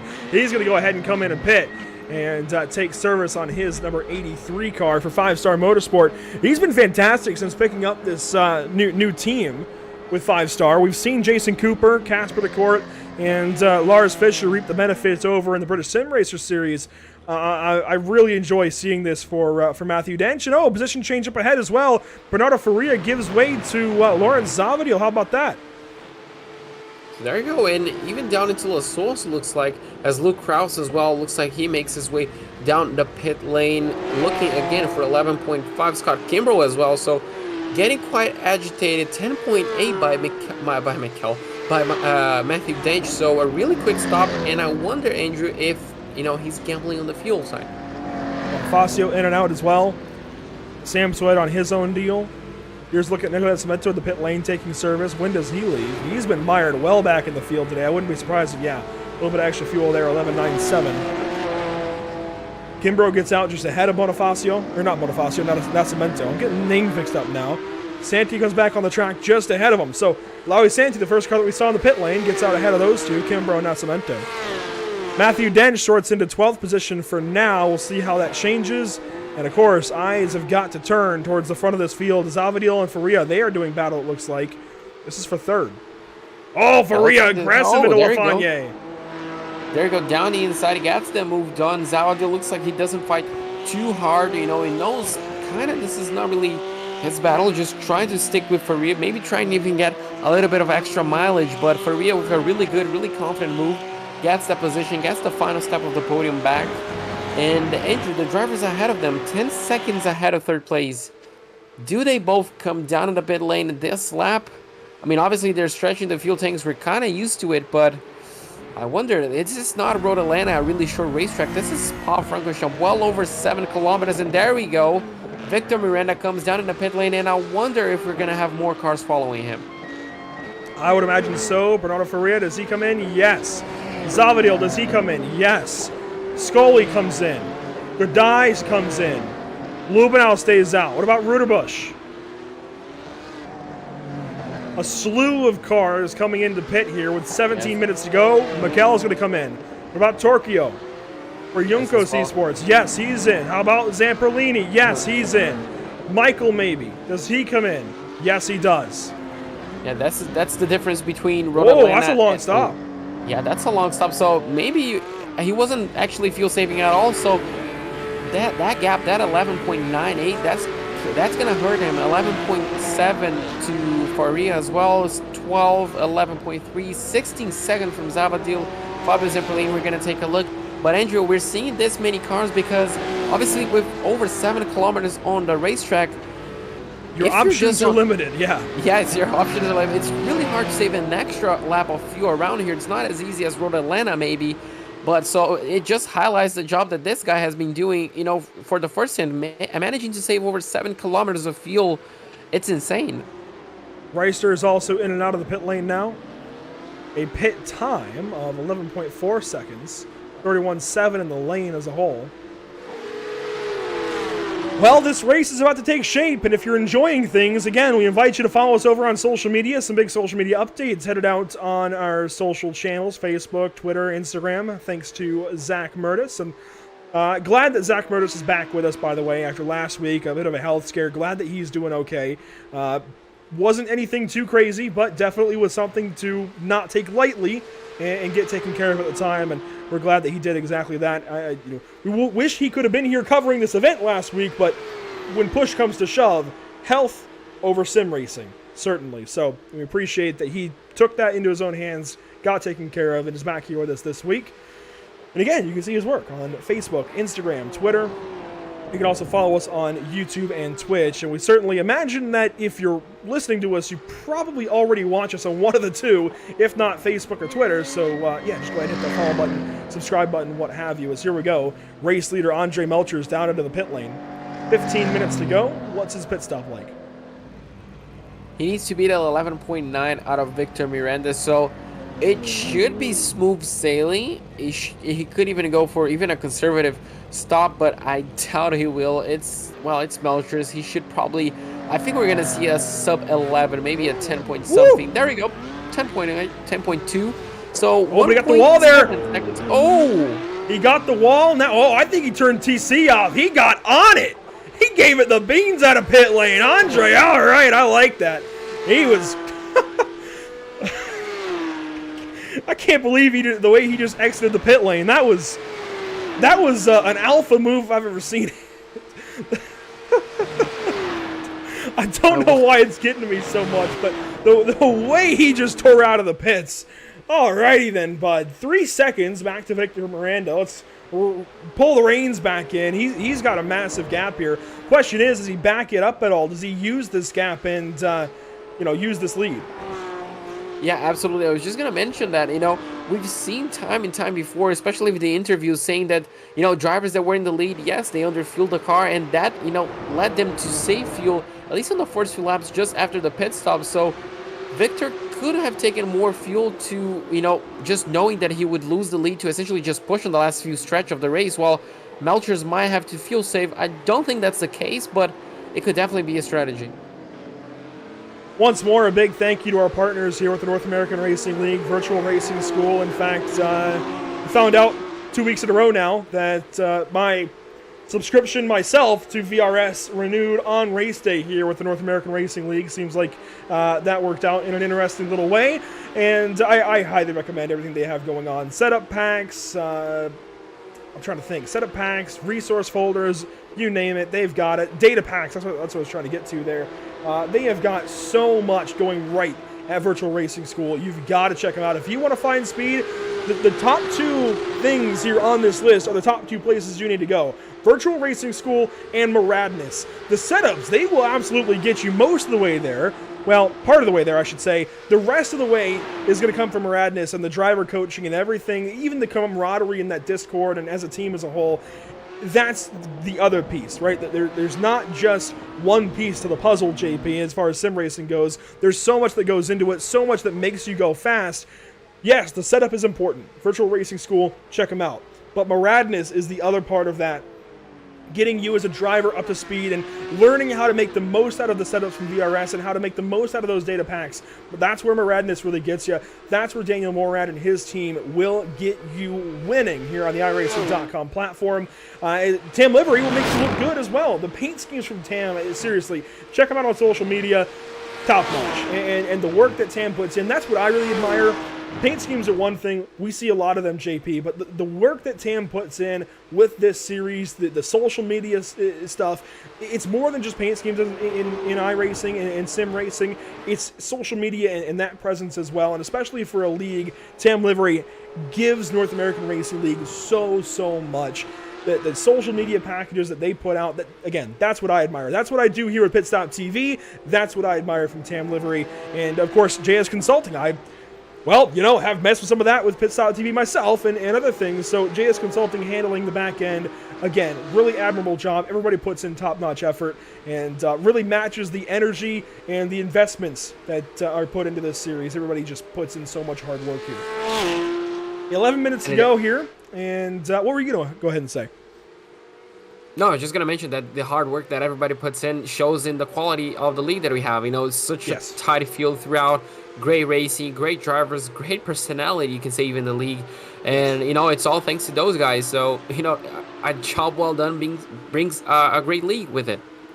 There are certainly dramatic moments. There are certainly moments where we have big crashes. Yes, that's going to happen in sim racing. But in my opinion, biased as it may be, if you want to race either Porsche Cup cars or GT3 on iRacing, this is the place to do it, period. And that's not just because we get to cover the series, but just everything that goes on within this series and everything they do to support the drivers and put together just a really good package of racing is top-notch. If you want to race these cars on iRacing, this is the place to do it. But enough of that. 10 minutes to go in this race. We're coming up to 5 laps to go, actually. Andre Melcher is coming across the line now. We'll make it 5 laps to go. It's go time. If you are not going just yet, you've got to be going. You cannot be saving fuel at this stage in the race. You have got to be giving it, as I said earlier, the full beans. You have got to be on your A game right now. We're seeing that out of some drivers. I think some other drivers having to backpedal a little bit. Matthew Dench up onto the podium. Bernardo Faria has dropped down into 4th, just ahead of Scully and Thomas. And how about Daniel Thomas? A really quiet day out of car 60. Yeah, quiet day, I guess you can say. That's a tongue twister. But, so far really good. I mean, he started in 11th place. He's currently in 6th, so 5 positions gained. Doing it quietly seems to be the way to go. And just behind him, we might have a battle for the overall Pro-Am lead, I guess you can say. Zavadil really losing a little bit of a gap, and Godai really closing in. But this battle up ahead, Thomas kind of, just running his own race. You can see Scully trying to look down the inside of Faria. Not quite close enough. I like that you mentioned the battle just behind these guys because Zavadil and Godai are very close. In fact, they are almost nose to tail close here for the Pro-Am lead and win. Their next competition in class is all the way down at Rafael Bonifacio in the 12th spot, and that's where he is. He's only out of Malmedy now, so certainly a big gap there for Lawrence Zavadil and Paulo Godai to race with. And Godai has got to bring the fight. You're getting down to the last 4 laps of this race. You've got to go. Absolutely, and not only on the final 4 or 5 laps of the race, the final 4 or 5 races in the championship as well. So, yeah. Being second place, you really need to overtake the guy that is ahead of you, not only in the racetrack, but also in the points. So you really need to get those points over him. You really need to get, the hammer down. You really need to put your head down and just focus on those laps and, get those overtakes going. As you can see, this nice little train of cars, Andrew. And one other thing that I love about this, you can see how much practice a lot of people are putting into these races because the lines are pretty much exactly the same. It's like seeing a train running. Yep, and that comes from those data packs from VRS, the driver coaching from Maradness. So, again, speaking testaments to that kind of stuff, this is the effort they put in. This is the result of it. These drivers are on their A game. They've got things figured out. And let's see what they can do here. Back into this race, inside of 8 minutes to go. Car 91 here, that's Bernardo Faria. Car 24, Scully. Oh, the 60 of Thomas was sideways there between the apexes. Gets it back under control. These 5 cars, I don't think they're going to end the race this way. Oh, I don't think so either. And we're seeing a lot, Andrew. We even saw in the Pro-Am race some drivers using a little bit less TC actually, and getting those rear end, kind of alive, especially in the exit of the bus stop. We saw quite a few mistakes happening. So I wonder, coming into the final few laps of the race, if you're feeling that pressure, do you raise a bit of the TC to make sure you're safe, even though you might lose a little bit of time? That's a good question. The problem with raising TC is if you get to where you chatter the TC, you actually do yourself more harm than good, and not just in terms of lap time. It comes down to terms of handling it at that point. It's a lot to deal with, and if you chatter that TC, it's a thing. It's a whole thing.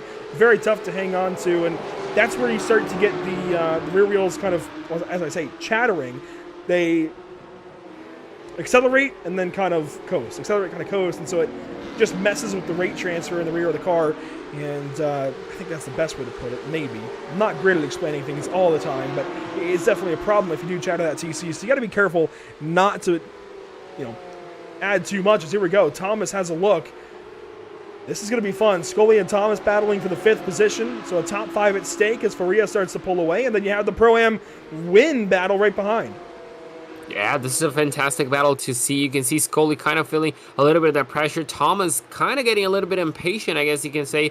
Really getting close to that bumper. Really trying to go for moves in places we don't really expect. So a really good seeing. You can see Zavadil again trying to, just maybe look down the inside of Thomas. And obviously Godai just behind him, trying to get past Zavadil. So it's a line, it's a train. Scully is leading. Right now it looks like he just lost the slipstream to Faria, so he could be a sitting duck, especially on this back straightaway.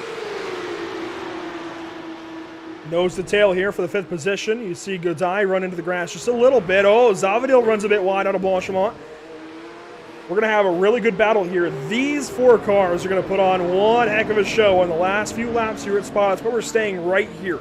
Daniel Thomas setting up for what is going to be one cool battle here for 5th place. And of course, Zavadil and Godai right behind. That is for your Pro-Am win. Thomas, does he have a look down to the inside of La Source? Not just yet. Things are about to get spicy. Yes, on the exit of La Source, he's going to be, essentially getting a good enough run, not being too close to the car in front to essentially lose that slingshot effect. you might get at the slipstream, so he's just in the perfect distance, looks like.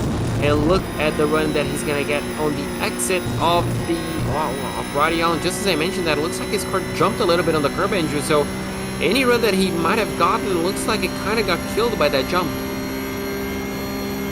So no pass here at the end of the Kimmel Straight. Zavadil holds tough over Godai. Let's actually go on board with Godai here. Paulo, he's sat so far back in this battle. I don't know exactly what his move here is in the end of the race. I think he's got the pace to go up there and fight, but he is being so conservatory. Is that the word? He's conserving a lot, is what I'm trying to say here. He's just really holding himself back. I don't know if he's going to be able to set this move up the right way. Yeah, he's being very safe, isn't he? He's just keeping, that half a second, 6/10 of a gap to the driver in front. Obviously, that's really good, but with 3 minutes to go, Andrew, your championship rival just ahead, you don't want to be half a second, 6/10 away. You really want to be up his bumper, don't you? Just applying that pressure, trying to force him into a mistake. And if the opportunity comes, you just want to be there to take it. Alternatively, if you're Godai, maybe sit here and wait for an issue, because if the two ahead do get side by side, that's likely going to back Lawrence up to you. So maybe he's got the right plan after all. We don't know exactly yet, as 3.5 minutes are left to go here today. Andre Melchers into the bus stop for the final time. He will take 2 laps to go right here. Oh, man. What a race it's been. What a race it has been. A 4-second race lead here for Andre Melchers. I think Victor Miranda has accepted that it's just not going to happen today. It's just not his day to get a win yet. But you know what? It could be his day to go pull the points lead. We don't know yet. Oh, with the way that the race has gone, Luke Krause in 15th place. Obviously it's too early to count, but I think the number 17 might be looking good to get that championship lead back. Obviously, Melchers.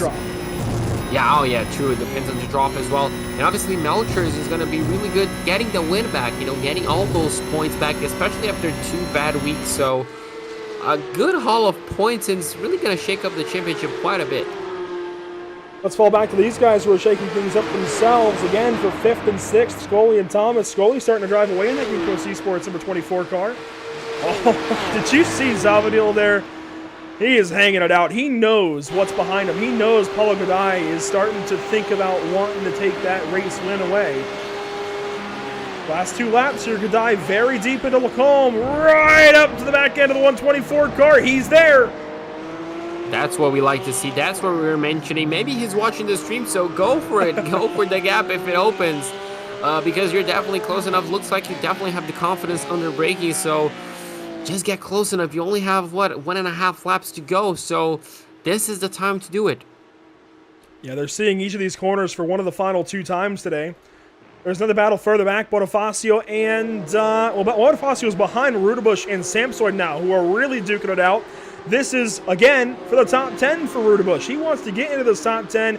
He wants to, there's a few lines of stats, right? There's obviously win, then there's top 3, then there's top 5, then there's top 10. And that top 10 means a lot to you as a driver. It might only be 1 position over 11th, but it means a lot to have that stat line and to get that top 10, even if it only is 1 position on the racetrack. So, Mikael Rudebush certainly putting the pressure on Samsung at this point. And I can only imagine the stream cheering David on right now, cheering him to just hold on to that spot, just keep his cool, just hang on to things here as the time winds down. Andre Melchers back into the circuit, white flag presented by Whiplash Simcams. Last time out, he'll need to go around Spa, at least on his Porsche Cup car. The last time he'll have to do it today. And boy, oh boy, Andrew, with 4 seconds, having that healthy of a gap, he can afford to take it a little bit easy. He can allow even Victor Miranda to essentially catch up to him. But just as I mentioned, the gap goes to 4.5 seconds. So maybe a mistake by Victor. Maybe Melchers is just pushing to set the fastest lap of the race on the final lap. And look at that, we're seeing moves. We're seeing, is that Paulo Godai essentially filling up the mirrors of Zavadil? I'm not sure what he was doing there. Maybe just trying to... I don't know.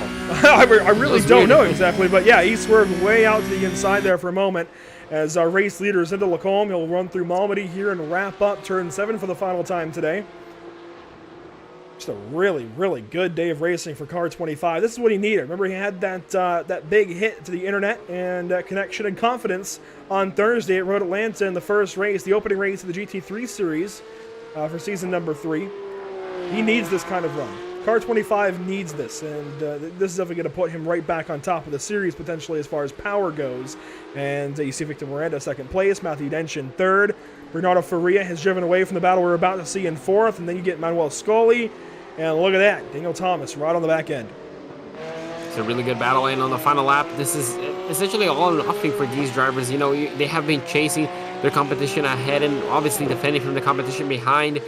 This is the time to do it. You know, all that preparation, all that studying that you have been doing on the driver ahead, this is what it comes down to. So we could be seeing moves in the next few corners. Looks like Zavadil went a bit too wide on the entry of Poulan. Could cost him. We could see Paulo just going down the inside. Yeah, not too close, but Andrew with a few corners to go. The opportunities, you know, are, well, they're less. You know, there's just less and less opportunities by every single corner.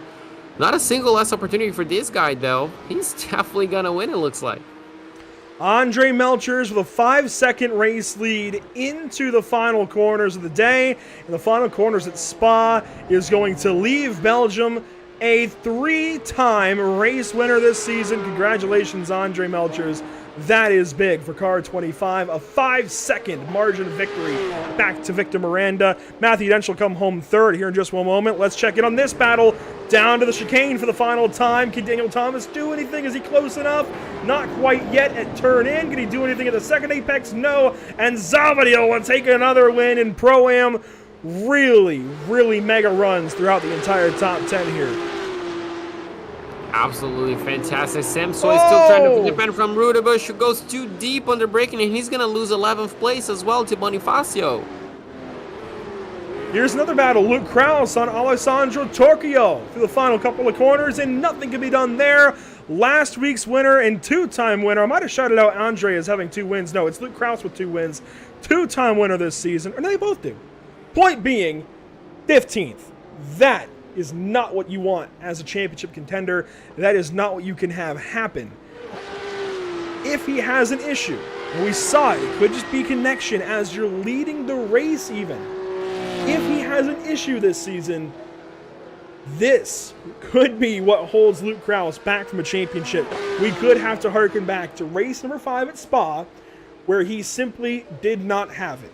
I don't know any other way to put it other than he simply did not have it today. He's got 2 wins in the season, the last 2 weeks, in fact, at Long Beach and Hungaroring. The 2 weeks before that, of course, those were Andre Melchers, but he's had it, and now he doesn't. Yeah, absolutely. This could be very, very costly towards the end of the season as soon as all the drop weeks are, you know, accounted for. And boy, Andrea, I mean, you put it in a pretty good way. You know, it could come down to this bad race. It could cost him the championship. So a difficult rest of the season. He needs to be on top of his game, but, well, it's only going to make things more interesting for us. There is so much that can happen to Luke Krause in the next 3 weeks, especially at Charlotte next week. Let's not forget Road Atlanta and how chaotic it could be there, and even Red Bull Ring. 3 very tough racetracks to go. None of them are going to be easy.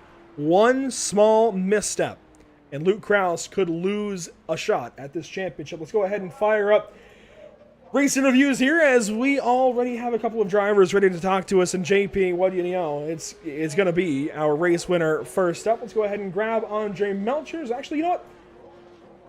I see Victor Miranda there, and I had just shouted out to you. Let's go ahead and give you Victor Miranda. We'll get Andre in just 1 second. I'm sure Victor's going to be a bit dejected. Então, Victor, mais uma vez, essa vitória acabou escapando. Conta pra gente como é que foi a corrida. Fala, João. Corrida difícil, mas já sabia que ia acontecer no final. Sabia que o André estava bem rápido e essa pista o vácuo puxa bastante. E sabia que ele estava economizando atrás. Mas como a minha briga no campeonato é com o Luke Krause, decidi continuar com ritmo forte para abrir do segundo e do terceiro e garantir o segundo lugar, porque já tinha a pole, já tinha os 2 pontos da pole. Então foi uma corrida mais pensando no campeonato do que na vitória por si só, porque eu não economizei nada. Ali para tentar alguma vitória era economizar junto com ele, mas aí teria que deixar o terceiro e o quarto chegarem, enfim, ia correr mais riscos. Mas muito feliz com o ritmo. Consegui fazer uma pole aqui que achei que estava bem difícil, ele estava bem rápido. E é isso, uma corrida bem estratégica, difícil. O pneu degradou muito nessa pista aqui em Spa, que exige muito do carro. E queria agradecer aqui os brasileiros que estão acompanhando, agradecer o pessoal que corre com a gente no campeonato, o Fábio, o Paulo que chegou em segundo aí também quase conseguiu uma vitória, o Bonifácio que chegou em terceiro aí na M, o Fábio, a galera lá, e agradecer a equipe Energy Sim Sport, cada vez mais próxima aí do topo. Com certeza foi uma corrida ótima e, obviamente, pensando no campeonato, foi a escolha certa, mas a gente ainda com certeza quer te ver, sabe, ganhando uma corrida. Queremos falar com você como ganhador, mas antes de eu deixar você ir concentrar para a semana que vem, cara, para a corrida de semana que vem em Charlotte, no Roval, como é que vai ser a estratégia de treino aí? Cara, Charlotte vai ser uma loucura, se você quer saber, vai ser desviar as batidas, fazer um setup e um carro confortável para guiar os 50 minutos, fugir dos muros e contar um pouco com a sorte, né? Porque se fechar a pista na frente não tem muito o que fazer. Tem aqui alguns outros compromissos entre a próxima corrida, tem a corrida GT3 aqui da North American Racing League, também tem as 12 horas de Sebring aí, talvez que a gente vai fazer, então tem alguns outros compromissos, mas foco total e tentar sobreviver. Com certeza, Victor. Então, espero falar contigo na quinta-feira, daqui 2 dias, na corrida GT3. Se não, com certeza vamos conversar em Charlotte. E dito isso, boa sorte, ótimo treino e espero falar contigo na próxima. Thank you. So, Andrew, that was Victor Miranda. Couple of interesting things to take away from the interview. The race was hard, and he already knew from the get-go that, Melchers was going to save a lot of fuel and was most likely going to jump him down into the pit lane. So at that point in time, he decided to think about the long term, think about the championship and not the race itself. So, you were right. He just didn't save enough fuel. He just didn't save. He was just trying to push away from third place, create that gap to be safe, after the pit stops. And yeah, so he was just happy about the pace. He was happy about pole position. He did not expect, and he said by the end of the race the tires were absolutely shot. The tire wear was very, very bad, at least on his car. Thinking about next week, obviously he mentioned that the Roval is going to be crazy. It's going to be avoiding all instants, avoiding the walls as well. He wants a comfortable setup with him to make sure the car is stable at all times. And he said that he needs luck. Obviously, running the GT3 League on Thursday and a few other races is gonna be a bit compromising on his performance or on his practice, I should say. So, but he's confident enough that it won't affect his performance on the racetrack next week. From Victor Miranda to the car just in the foreground there, Andre Melchers, 10 laps led. That's just under half of the race led for Andre. And well, Andre, first off, I got to ask you, I saw a little bit of what happened Thursday after the GT3 race, but what exactly happened? What took you out of contention at Road Atlanta? Hello. Thursday was not really my day. I sadly got a disconnect there, like 2 laps before the end. It was actually my 24-hour reconnect from the router, and couldn't do anything. Well, enough of the down kind of portion of the back end of last week. You're beginning this week on the highest of highs. You go out there toe-to-toe with Victor Miranda. You simply save more fuel, take less time in the pit lane, and you emerge with a 3-second race lead. It seemed decently cut and dry for you guys, but what was it like behind the wheel? I'm honest, it was quite relaxed because my task for this race was just to save fuel, and I was not the guy. So Charlotte next week, it's going to be a completely different vibe from anything we've had this season. If anything, you can maybe liken it to a cross of Daytona and Long Beach, but it's going to be wild. We know that things are going to happen. We know that nobody is going to escape completely scot-free. What's your approach to race number 6 on the schedule?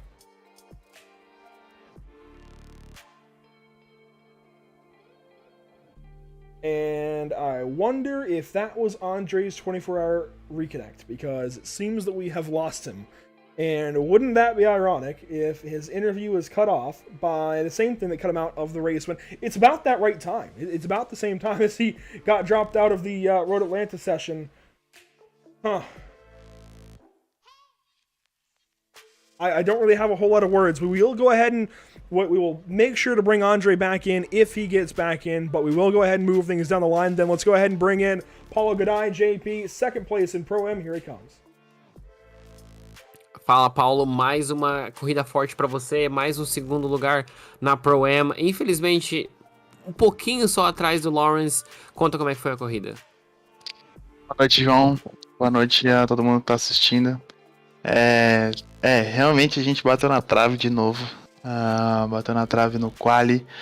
Eu errei a segunda volta do quali, infelizmente. Uma volta que tava vindo muito boa para me colocar um pouco mais na frente. Eu acho que teria um pouco mais de chance de acompanhar o pelotão inicial ali para poder desvencilhar um pouco, né? Do Lawrence e do pelotão da Pro-Am. Mas estou bem feliz com o resultado. Querendo ou não, foi uma pista que a gente... Spa é uma pista clássica, né? A gente gosta de andar aqui. O carro estava muito bom também. Estava me sentindo confortável em pilotar.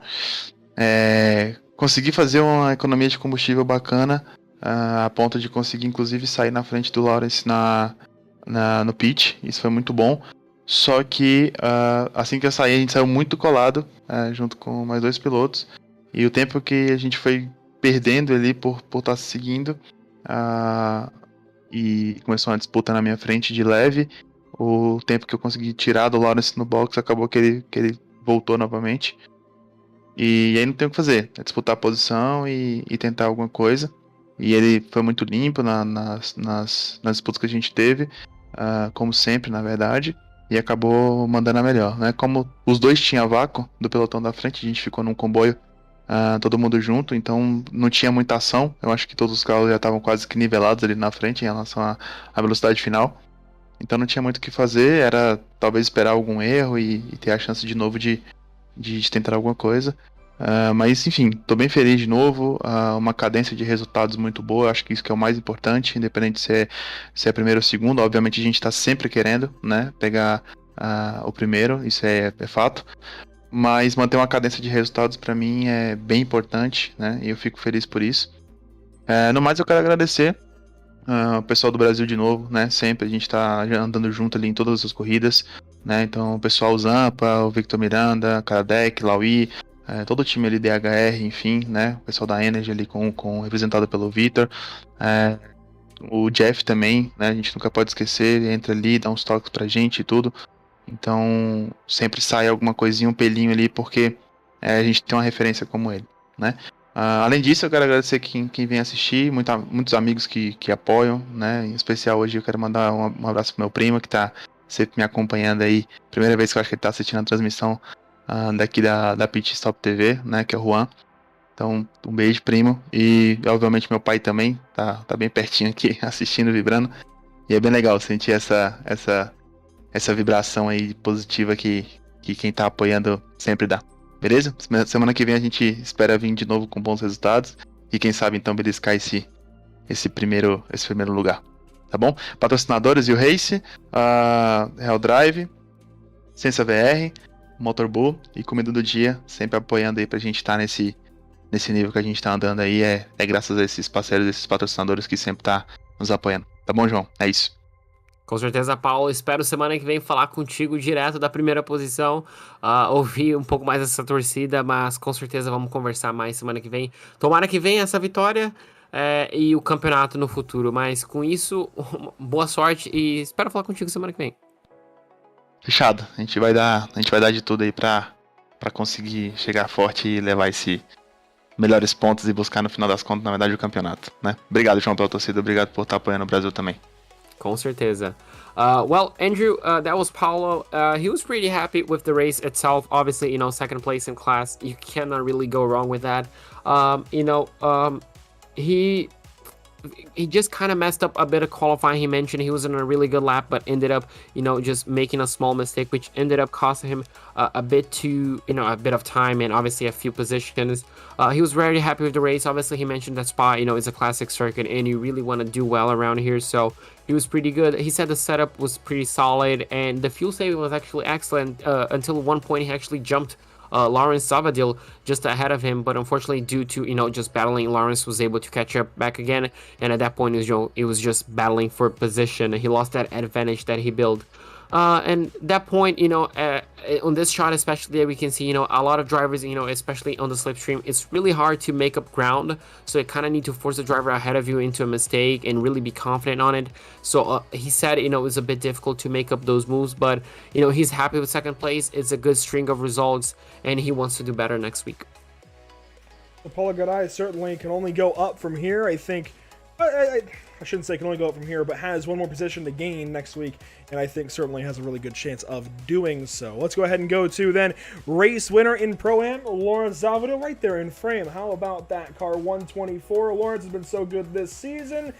And Lawrence, I think you're starting to flirt with the line of getting promoted to pro here. You're starting to get a whole lot closer. We did notice at one point you were 1/100th off of pole. Was that by design?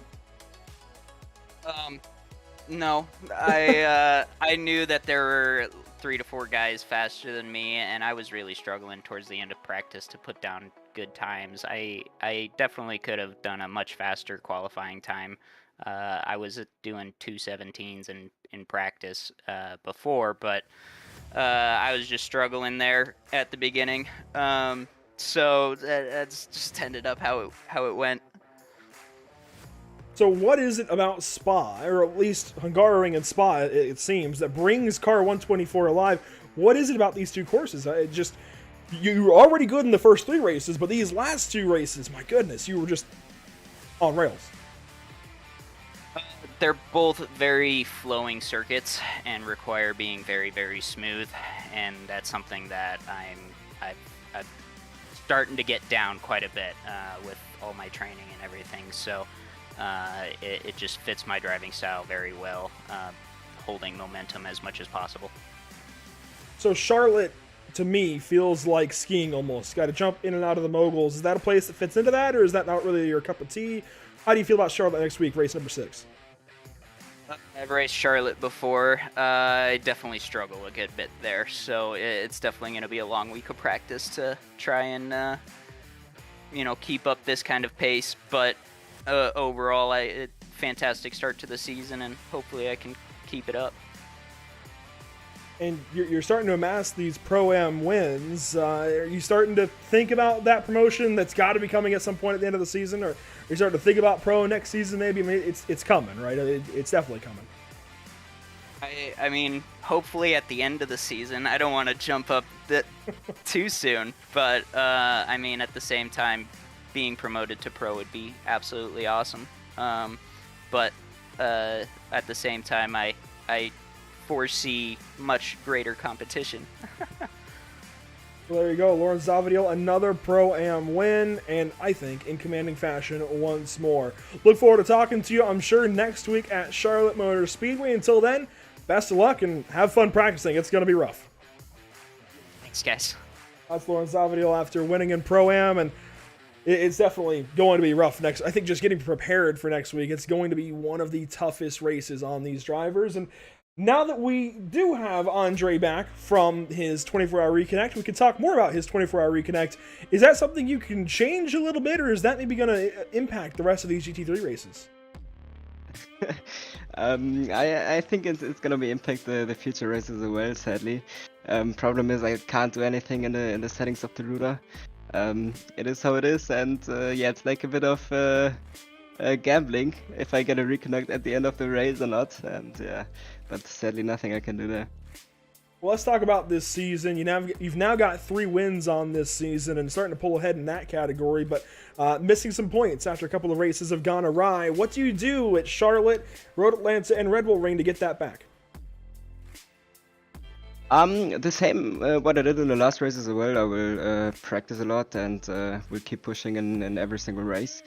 And yeah, I mean, for the championship, there's not any chance anymore for me, sadly, because of the last 2 races where I didn't get, or where I barely didn't get any points. But yeah, we'll look forward to still score some points in the future races. Well, Andre, it's been a lot of fun talking to you. 10 laps led, kind of lead the back half of this race. It seems like you're off to a good start with the back half of the season as well. Congratulations on another race win, and we'll talk to you, I'm sure, next week after Charlotte.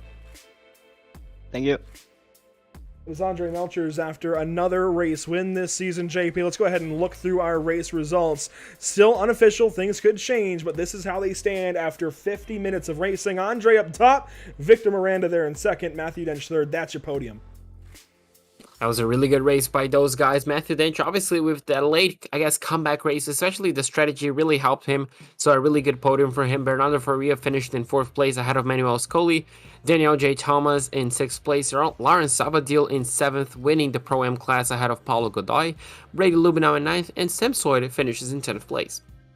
Flashback to 11th, you'll find car 121. That is Rafael Bonifacio there in one of the Pro-Am cars. Of course, you got Mikel Ritterbusch just behind in 12th. We saw that battle come into the precipice there in the bus stop. That's kind of what all happened there. Fabio Zamperlini in 13th. Alessandro Torchio there in 14th. Just, and I mean just, ahead of Luke Krause, who does take 15th spot. Neto Nascimento there in 16th position in car 75. It's Laue Santi in 17th. Spencer Marsh there in the 18th spot. Scott Kimbrough and James Hansen round out your top 20. Some really good positions, actually, for guys like Rafael Bonifacio. They're in 3rd in Pro-Am. It looks like it's 4th then for Alessandro Torchio, 5th for Laue Santi, 6th for Scott Kimbrough, and 7th for James Hansen in class. 21st place, we go the ways up. John Sadlak just ahead of Blake Scott. Reed Gibson is going to finish in 23rd place ahead of Nicholas Michael. M. Taki is going to finish in 25th place. Nick Peterson in 26th. Blaine Sparling in 27th. Scott Reister in 28th. Curtis Jones in 29th. And Paul Riccobene in 30th place. Finishing 31st, you'll find Giuliano Romagnolo, an early exit there for Stu, unfortunately. Mark Scott along with them. Finishing 33rd, it's Tony Kanaan, and not starting tonight, albeit showing up tonight, Nick Ludicky and Aaron Law, unfortunately, do not make the start of this race, and, well, do not get credit for this evening's event, unfortunately. So that's big for Nick Ludicky as well. You know, let's go ahead and bring up the standings again as we came into tonight and just get an idea of how things were sitting coming in. Ludicky, drop him out potentially. Lubinow should still be in things. We didn't see a whole lot of Brady, actually. Finishes 9th very quietly. I like that. Victor Miranda still very strong. Could take this points lead over. And again, it depends on drop. So Ludicky might still be in, but will be on thin ice. We haven't seen Spencer Kostowitz in a little bit. We don't know that he's going to be back. Spencer Marsh potentially with a good run this evening. Let's see, where did Spencer finish, actually? I know he was in the field 18th, so that's also not what he needed. Fabio Zamperlini almost had a top 10. He finishes 13th. Sam Soyd with a top 10. Things are going to change a lot on the pro side, and you know, as far as the Pro-Am side, things are still wide open, but only for the top 2 or 3 spots. I think Lauren Zavadil, Paulo Godoy could either of them could get on a run here to the end of the season and could win some races and put some points together. After that, it's going to be a little bit tough for guys like Scott Kimbrough and Rafael Bonifacio to make up these points that they're starting to lose. Yeah, absolutely. The next few races are promising. Obviously, Andrew, I'm going to wait until the points update because I'm quite interested to see how, you know, everything is going to shake up. You know, which positions are going to change, who's going to be on top, who's going to end up losing. But yeah, next week, you know, especially in a track like Charlotte, it's going to be lots of fun to see even then how the championship and how some drivers will tackle the racing. And you can see the back end of this season, 3 races to go. We're getting closer and closer to the month of April. Charlotte Motor Speedway, the final race here in March for the Porsche Cup schedule. Then it's Road Atlanta on April 5th. We're skipping April 12th, and we'll be back on April 19th for the Red Bull Ring in Austria. Really good set of racetracks to finish out the schedule, but it's going to be really tough on these drivers. This was the time to relax a little bit. We'll see how things go the next couple of weeks, especially next week at Charlotte. It is going to be rough. And I think either one of the two of Road Atlanta and Red Bull Ring, one of those two will be chaotic, and one of them might be a little more calm, and I don't know which just yet. We've seen chaotic races at both before, and we've seen calm races at both before, and I really feel like one will be wild, one maybe not so much, and I'm excited to see which. We do have a lot of broadcasts coming up here at Pit Stop TV, and we certainly hope you join us for those as well. Here's a look into the future. Wednesday evening, that's tomorrow evening, in less than 24 hours. In fact, in about 20 hours even, we'll have coverage of the Outlaws Sim Series from the Atlanta Motor Speedway. Carrying on with their season, they are also headed to round number 5, but round number 5 of 36. Thursday afternoon, we've got BSRTC at 4 Eastern, that is 8 p.m. UK. Silverstone. It was wild earlier today, JP. The Miatas definitely tore that place up in a good way. Really good racing, and I can't wait to see the touring cars there. And then, look at that, Sebring, and it's not just Sebring. It is Sebring at night into morning for the GT3 cars. North American Racing League, I continue to be so impressed by everything they do with these seasons and adding these, the night start here at Sebring and the night finish later on in that season at Charlotte. It's going to add to a lot of the fun. Absolutely. It's going to be so much fun seeing that, day to night transition. Night to day transition, actually, is going to be really fun. And obviously, it's going to bring a new challenge to the drivers, adapting to both circumstances. But obviously, to keep updated with, obviously, the amazing pictures, the news, and obviously the live broadcast, you need to follow us on social media at facebook.com/pitstoptv, twitter.com/pitstoptv_, on instagram.com/pit_stop_tv, and on youtube.com/pitstoptv1. I do also want to mention, it doesn't stop here. The rest of this week, we still have one more broadcast on Sunday. It'll be a brand new series, the MPI Cup Series. Yes, the Max Pappas Innovations Cup Series is joining us here at Pit Stop TV. More like we're joining them mid-season to bring some coverage of their series to the channel. Anyways, you got the point. It's going to be a lot of fun teaming up with those guys. NASCAR Next Gen cars, much like with the Outlaws Sim Series, but this time on Sundays. So we got one midweek, we got one at the end of the week. I like how that works out each end of the weekly slate. We'll have some NASCAR Next Gen racing. We open things up with them and our chapter with the MPI Cup Series on Sunday evening at 9 Eastern at Circuit of the Americas. So after you see likely Chase Elliott dominate another road course race in NASCAR, you'll be able to come back over to Pit Stop TV and check out the same cars, but very different drivers and very different scenarios on the sim at Circuit of the Americas, and it's going to be a lot of fun. And I really am looking forward to this series. It's all getting kicked off this Sunday, again, 9 Eastern. We'll have more periodic coverage throughout the course of their season. In fact, the next race after COTA that we will have, and bring up our calendar, the next race after COTA that we'll have with these guys will actually be April 17th. That is Easter Sunday, and that'll be the Cup Series at Bristol Dirt, fitting right in with the NASCAR Cup race at Bristol Dirt that weekend. So it just kind of fits there on Easter weekend to go ahead and take those guys to Bristol Dirt, and then we'll have several races throughout the rest of April, into May, into June, July. Really, the summer swing is where we're going to get our meat and potatoes there with the MPI Cup Series. Enough about them, though. Let's go ahead and wrap things up. JP, any final thoughts you've got from Spa? It was just a fantastic race. A lot of twists, a lot of turns, actually, on all minis. It was just a fun race. Cannot wait to see what these guys are going to have in store for Charlotte. It's definitely going to be an interesting one and a great challenge for these guys. So next week can't come soon enough. And we've briefly mentioned an event coming up with the North American Racing League that is starting to loom on these drivers' minds and teams' minds as well. I just noticed it in my calendar, just kind of scrolling through. May 14th and 15th, if you're not aware just yet, the North American Racing League is putting on a 24-hour race. That's right, cash days at Watkins Glen this time around, not at Long Beach. And it's 24 hours. Take the 4-hour we had in September, multiply that by 6 times over.